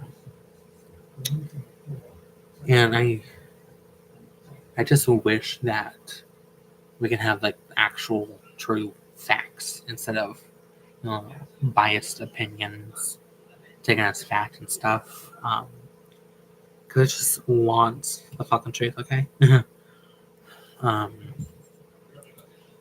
because like I said earlier, the supposed origin of Poseidon was ancient Minoan culture or society.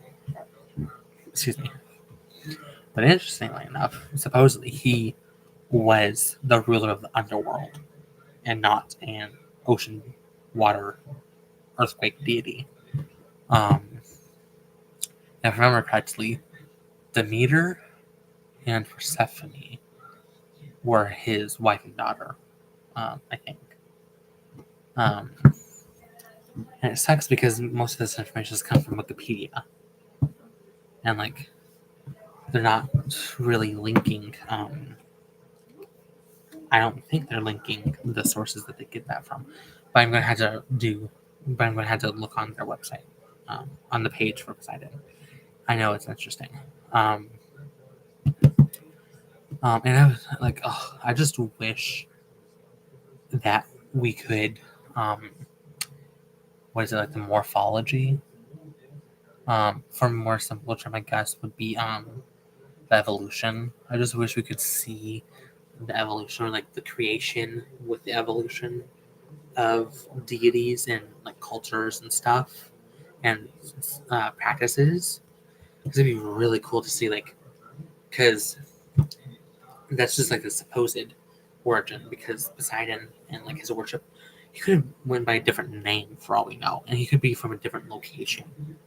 Because it's said that animism was the original first religion, um, and then as time went on, became more goddess, god, powerful beings and stuff instead of nature spirits, or something like that.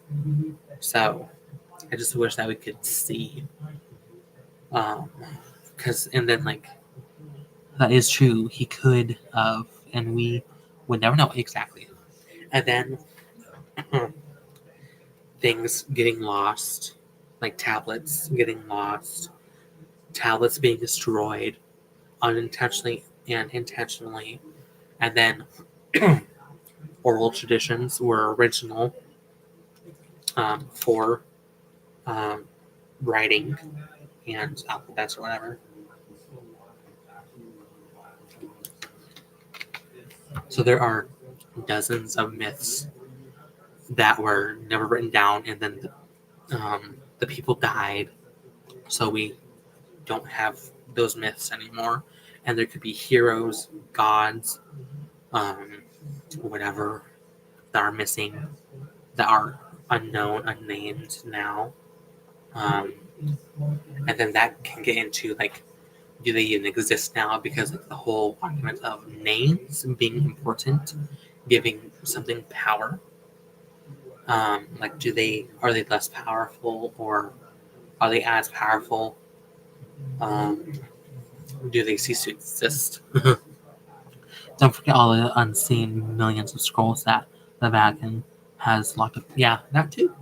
And then the fucking burning of the Alexandria Library and snuffing out the information in general, not just Christians doing that.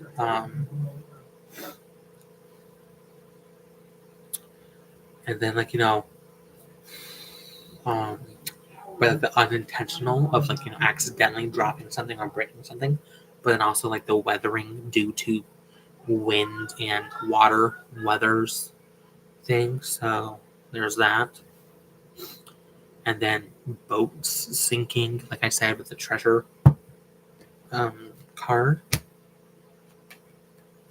Ships getting wrecked, losing all that information. I sometimes wish we could sneak in there and see everything. Yeah, that'd be really cool. And like Area 51 would be interesting too. um, and would be really cool would be the translation of the Voynich manuscripts, and that'd be cool. Because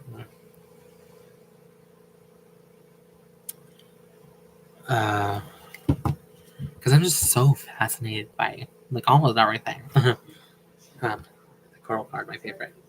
But yeah, like it's just like it would be so cool to know the whole lineage and the origins of gods and goddesses and practices and stuff. I'm like, ugh. Um, and then the epithets, like why? And also like why does Poseidon's trident cause earthquakes? Because if I remember correctly, how he causes earthquakes is by striking his trident on the ground. So like, why is he the god of earthquakes? Why is it his trident that causes it, and not like an earth deity or some other deity? why is he the Earth holder? Well, I guess that's because in ancient Greece they would have viewed the ocean encompassing holding the Earth. So I'm guessing that's why. Um, and one of my friends a few months back sent me a link. I think it was like Chinese, um, like mythology, but it was talking about like the four animals of like the directions or something, and each animal had a color in its name. So it was like the blue turtle, the red dragon, or whatever. I don't remember the colors and I don't remember the animals. But in that article, it tells you they're called, um, why they're associated with the color. And it was because the soil is different in all the directions. So I was, what, elated, maybe the word? I think, maybe the right word. I was excited. I was happy. Um, it was like a mental boner, knowing why, because a lot of like these correspondences of plants and crystals and whatever, we don't know why they're associated with that, right? Well, yeah, like it was cool because um, like a part of me is because a lot of it is personal experience and it's like working with the spirit of the said thing, and it's kind of where you get the correspondence for that. But it's for my brain, it's not enough. Like I need to know why. So the colors of the earth in those directions made it more grounded in reality. Um, so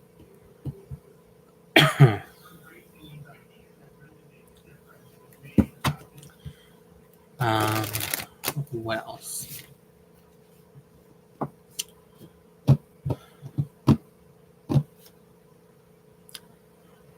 And I also want to know why the ancient Greeks thought the seahorse, like the actual seahorse, was Poseidon himself. Um, because like I know there's the connection of the seahorse. I believe it was the seahorse was the baby version of the hippocampus. But like why was it connected to him in that way, Um um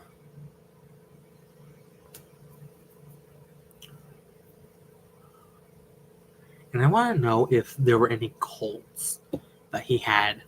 Good question. Thank you. And I want to know if there's any cults or any like like ancient Greeks or whatever that used a trident in any worship, you know, because we have the stang in traditional witchcraft. We have stabs.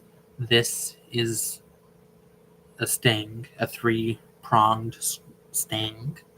Um, a stang is a two-pronged bident, like Hades has in a way.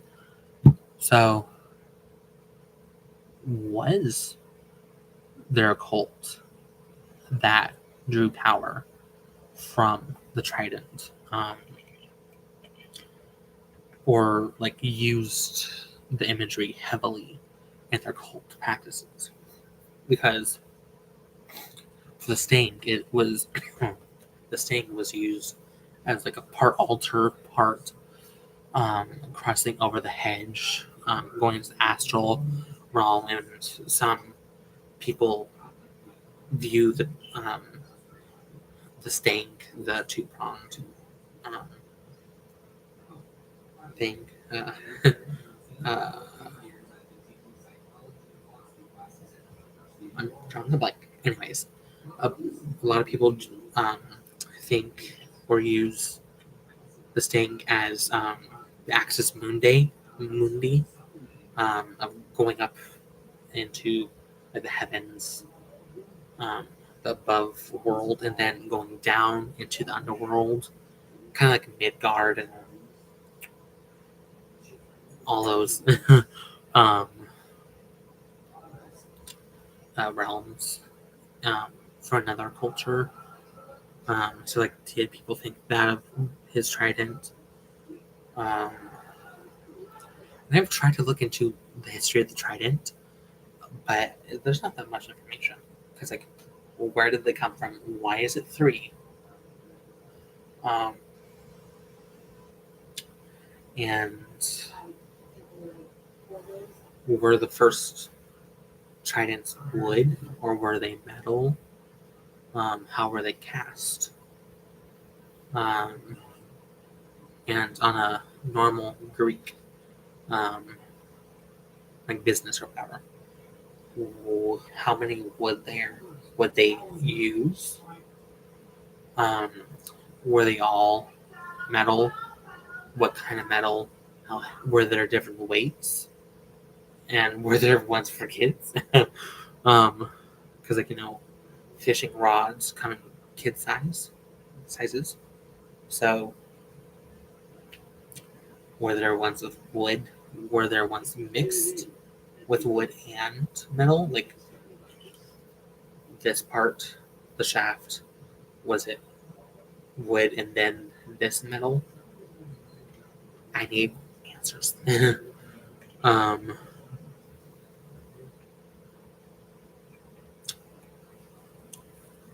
what else? Is there any other questions that I have that I can think of?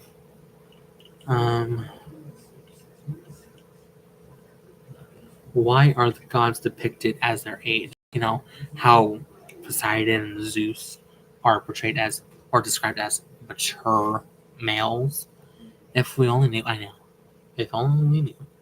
And why are Hermes and Apollo and Dionysus usually pictured as um, youths?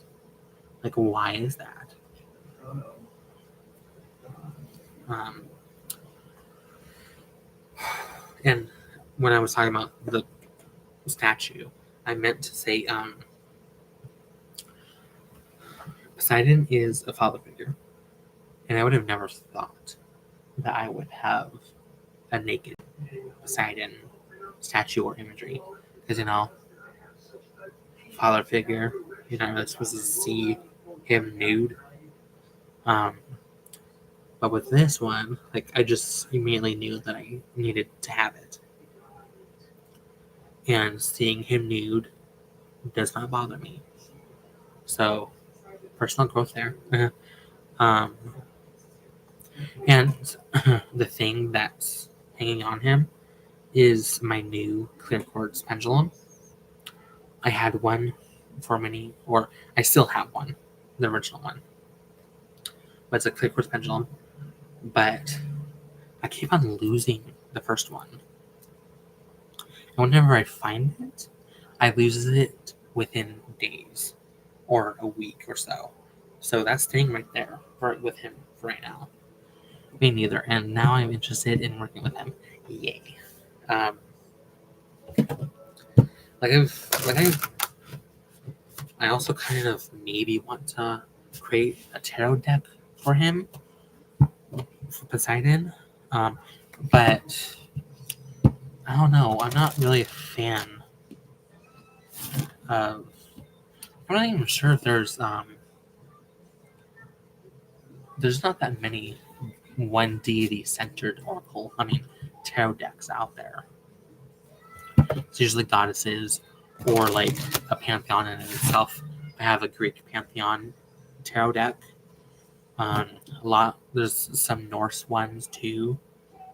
But I think the only reason why I want or would like to maybe create a Poseidon, that's a cool idea. Thank you.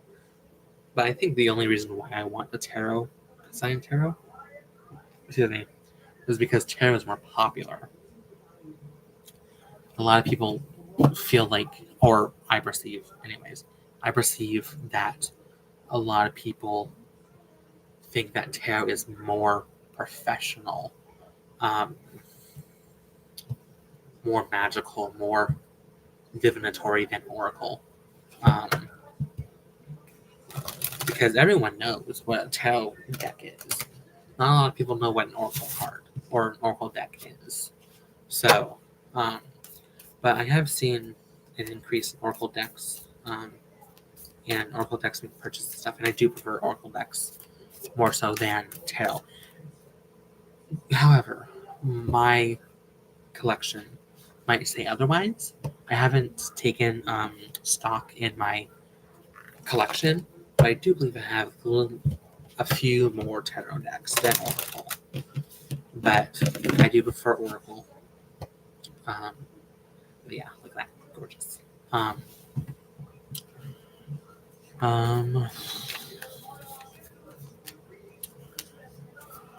Because like I said, I think the tarot wouldn't be a good idea.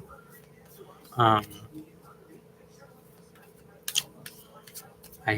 believe that oracle would be better.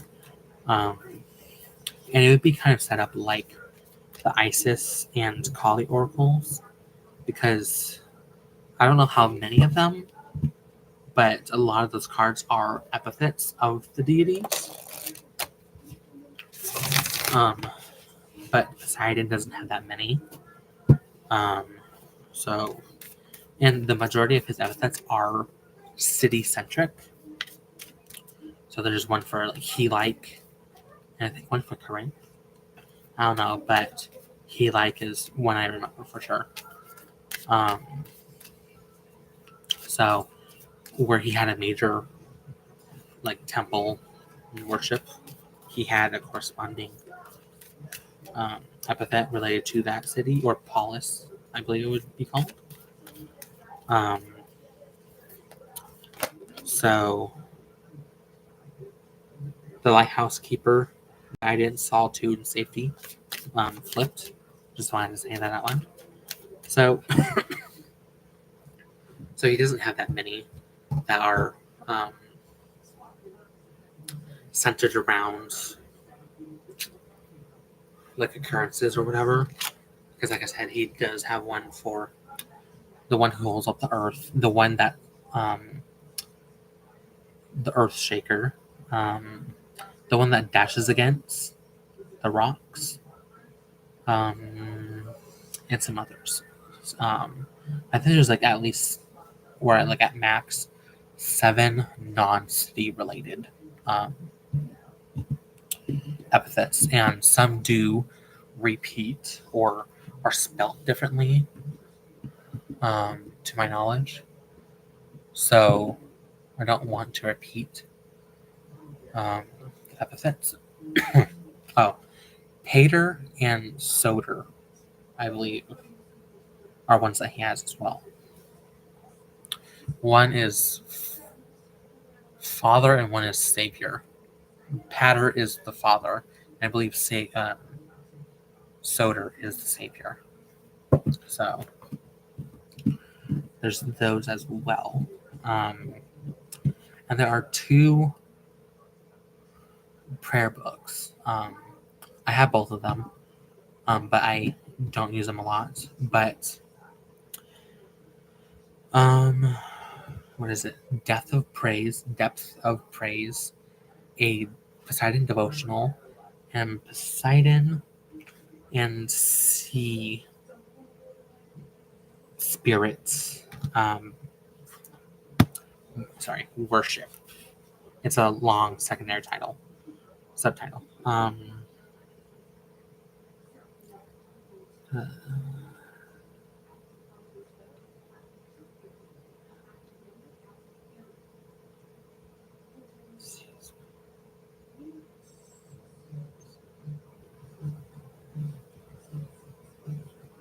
have to look up those books. Yeah. Um,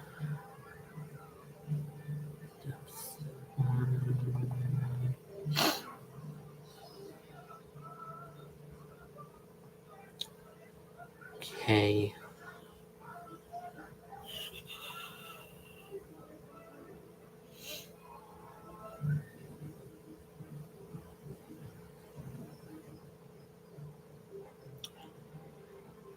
Um,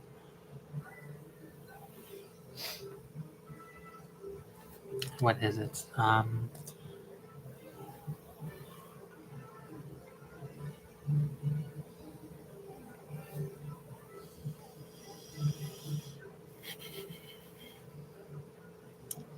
don't know. I'm not. It's not popping up yet. But anyways, the second book is Poseidon, obviously, but it does talk about like Aphrodite, Amphitrite, Nereids, and other sea, ocean, water um, deities and spirits of Greece. That one talks about prayer beads as well, and the depth of praise book. At least I think like two prayers in that book are also in the second book, because the second book is a collaboration between a few different um, worshippers of Poseidon. So, um, and I definitely have thought about writing a book um, about history and historical practices and stuff about Poseidon, so people can have another pathway instead of just videos, but also a book. And I've also thought about um, because there's some readings I do with all my deities. So Poseidon, I don't really do readings with Gaia that much. I don't remember when the last time I called on Gaia for that. But Apollo, Lucifer, and not Heracles yet, because I just started working with Heracles. But Poseidon, Apollo, and Lucifer. Lucifer is new from last March, so just over a year of working with him. Um, so those are just the ones that I mostly call on. But I did call on all of them, Poseidon, Gaia, Apollo, and Lucifer, for a reading last year. But last year, right? Or earlier this year. It has to be last year. Um, but I just wanted to say that because the Gaia part. But there's sometimes where when I'm reading, I feel this energy around, like in my aura, I would say. And it feels right. It feels magical, divine. Um, it feels um, um, like it feels like it's God. What's the Christian word for it? It's God. It's not prophecy, not that. But it seems more of a, because all the other ones, it seems more special, more like this is the word of the God, you know. But that happens rarely. Um, so I've thought about of whenever I do a reading with Poseidon, like kind of like the reading that makes me have that energy. Like it's kind of like a life lesson or something. Um, like the reading I did with all four of the three Greek and the Roman Lucifer. Apollo's um, message definitely had that feeling. And it was talking about how we as humans are not shallow, for the most part, anyways. We have more depth than the ocean. Um, which is true. Because, for instance, me, like I was talking about with all the freaking interests that I have. So I would like to continue with the readings and stuff. And they're not really, um, it doesn't really happen when it's a collective reading. I'm just trying to get a book.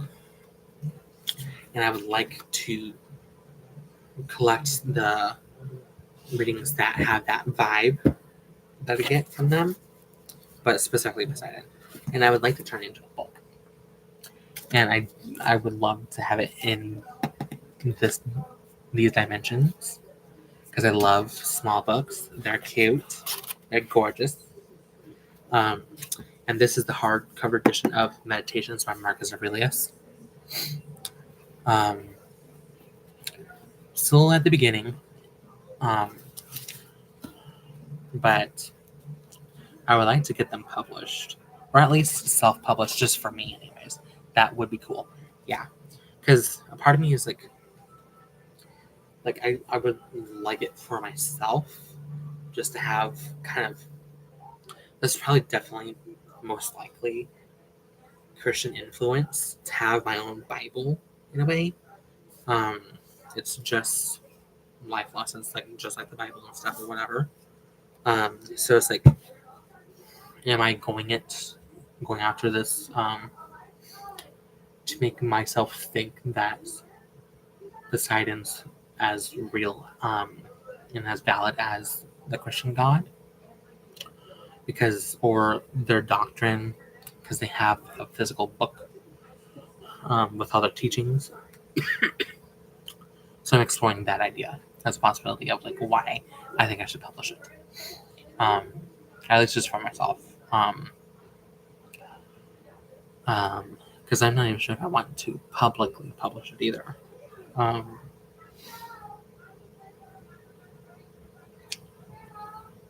So I don't know. I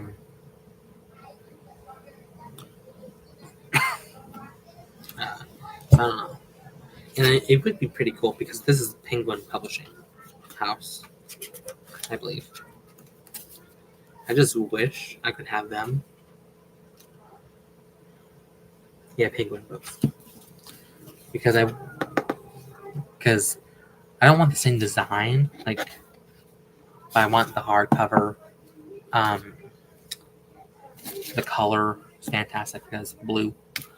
The inside cover paper is very similar, if not the same color as the outside.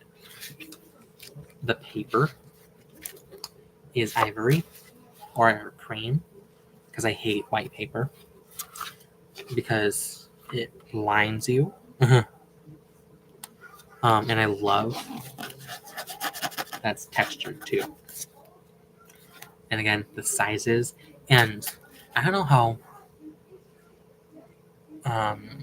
because it depends, because like how long are like the messages and stuff.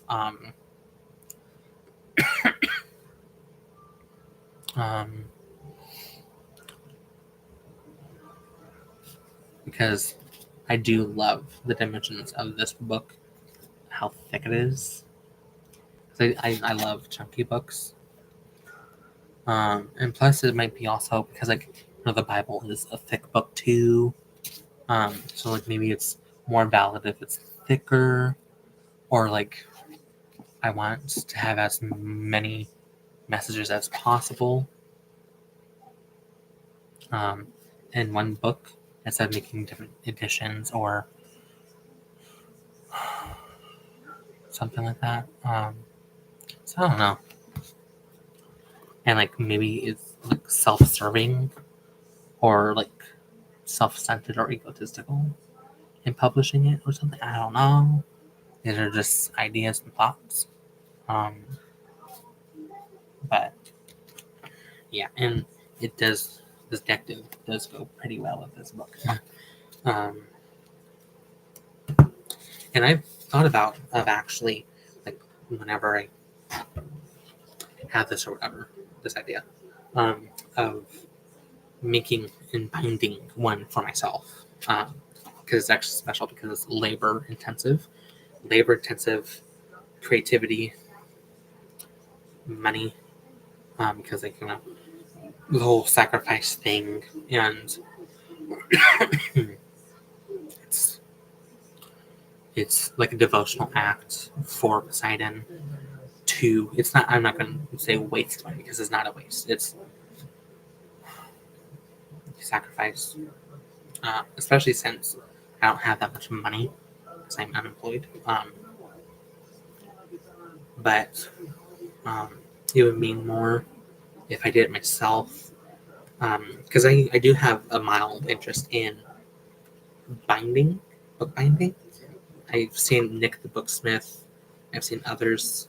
Binding is really cool, but I don't want to mess up and then have to do it over again. But then that would be part of the process and part of the sacrifice and learning and stuff. So, because I want it to be sturdy too. So yeah. I have a book back here that is the leather bound, like this is binder type of. It's it's a binder metal clip thingy, just on leather, and it's a trifold. And it comes with like craft paper or brown paper, or toned tan paper, or whatever. When I first started out working with Poseidon, that was his book. I didn't get far in it, so um, I need to find a book that I have preferably already, and write down the meditations. Like I actually have a meditation or a 5-subject notebook right here on my desk that is solely for meditations and readings and stuff. So that would be the place where I would write that stuff down. But I would have to put a star, an asterisk, or whatever to notify that this is a rating that was significant, that had the vibe. So I have to collect all that. But I don't know if I'm ever going to pursue this or not.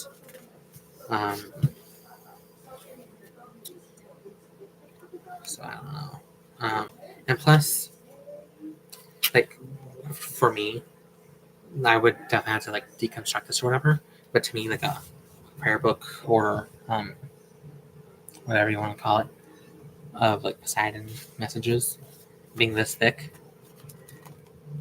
just doesn't seem right, And again, that's probably due to the Christian influence of the Bible, but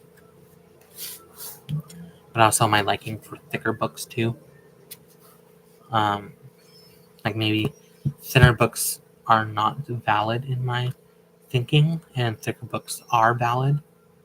I don't know. I'm just trying to figure it out and voice my thoughts. But that's probably going to be future, a few years at least. But yeah. I think that's it that I want to share and stuff. If you're interested in ancient Greek magic, I have Magic in the Ancient Greek World by Derek Collins. I'm about halfway through, I think. But this is beat up. This poor book, that was due to sun damage. Because I came home from an appointment with my dad, and I could have sworn I had this in the house, and it was outside in the car in the heat for 3 or 5 days.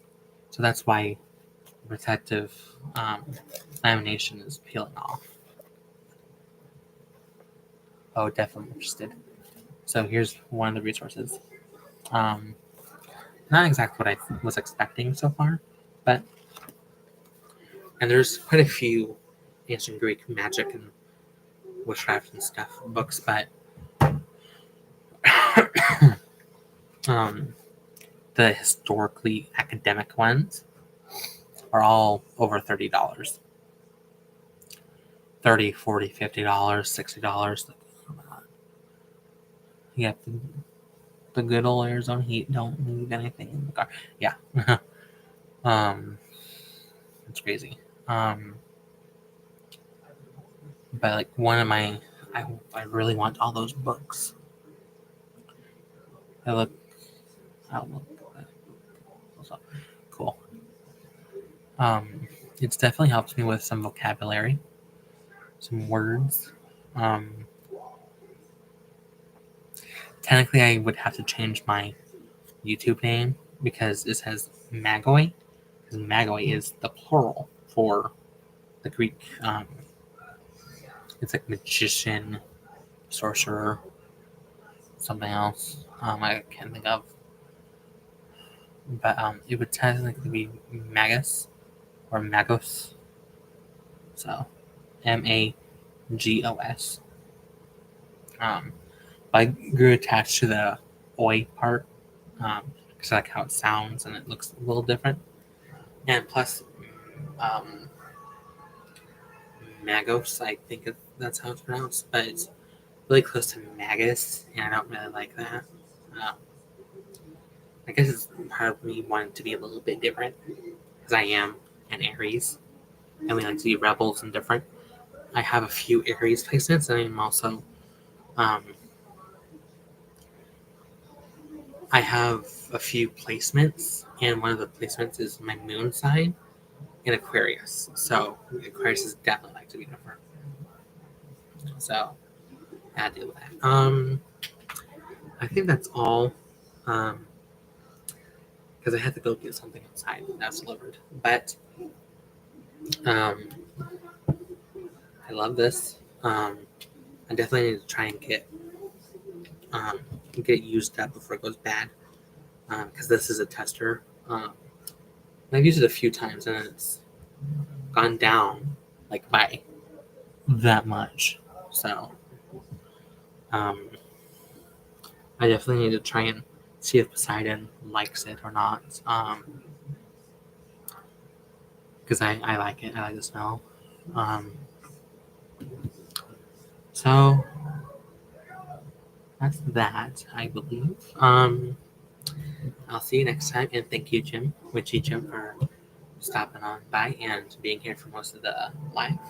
I was only planning for like maybe an hour, but it's in 2 hours and 38 minutes and 20 seconds. Um, when I get to working, we should grab some coffee sometimes. We should chat for hours. That was just stuff. That'd be cool. Um, that'd be hella fun. Because I only have one IRL friend. That's a witch. Technically, she's my only IRL friend. But she's also a witch. So, um, and then there's Mika. There's you, and there's been a couple here and there out throughout the years, but they've like stopped or like they've moved. So it'd be fun, cool to meet up sometime in person. Um, I just hope I can um, get a little bit deeper with this deck because it is gorgeous. Huh. I pulled the separated it at the coral. I would recommend it just for the art alone.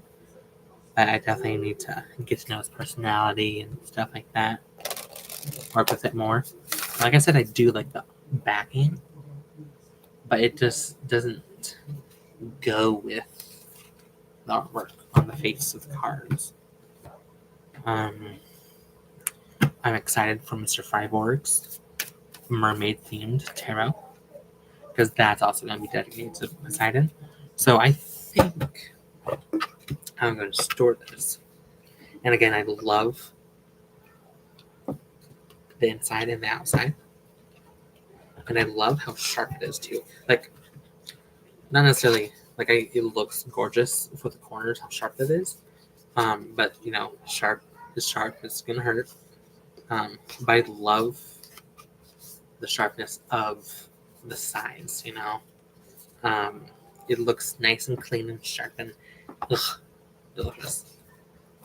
I do like how the like mustardy gold wheat or whatever you want to call it um, shows up here. It's different, but it is also a little bit easier to have it slide out. But I think I don't know. I don't want to risk it because I was thinking of like how to store this deck and the other deck. It's just by putting it underneath beside the statue. But I also don't want to risk, since he is up higher and I'm tall and clumsy and stuff. I don't want him to be tall to where I can knock him down even easier. So it's gonna have to be around him somewhere, like on behind him or something. But I think I'll just have him be propped up on the deck, like to like cleanse the deck or to imbue the deck with his energy. And actually, for Mr. Freiburg's deck,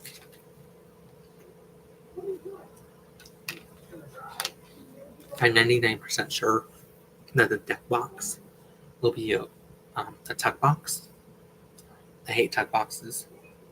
Even though the boxes for his Purgatorium Hex and his Taruchi are gorgeous. I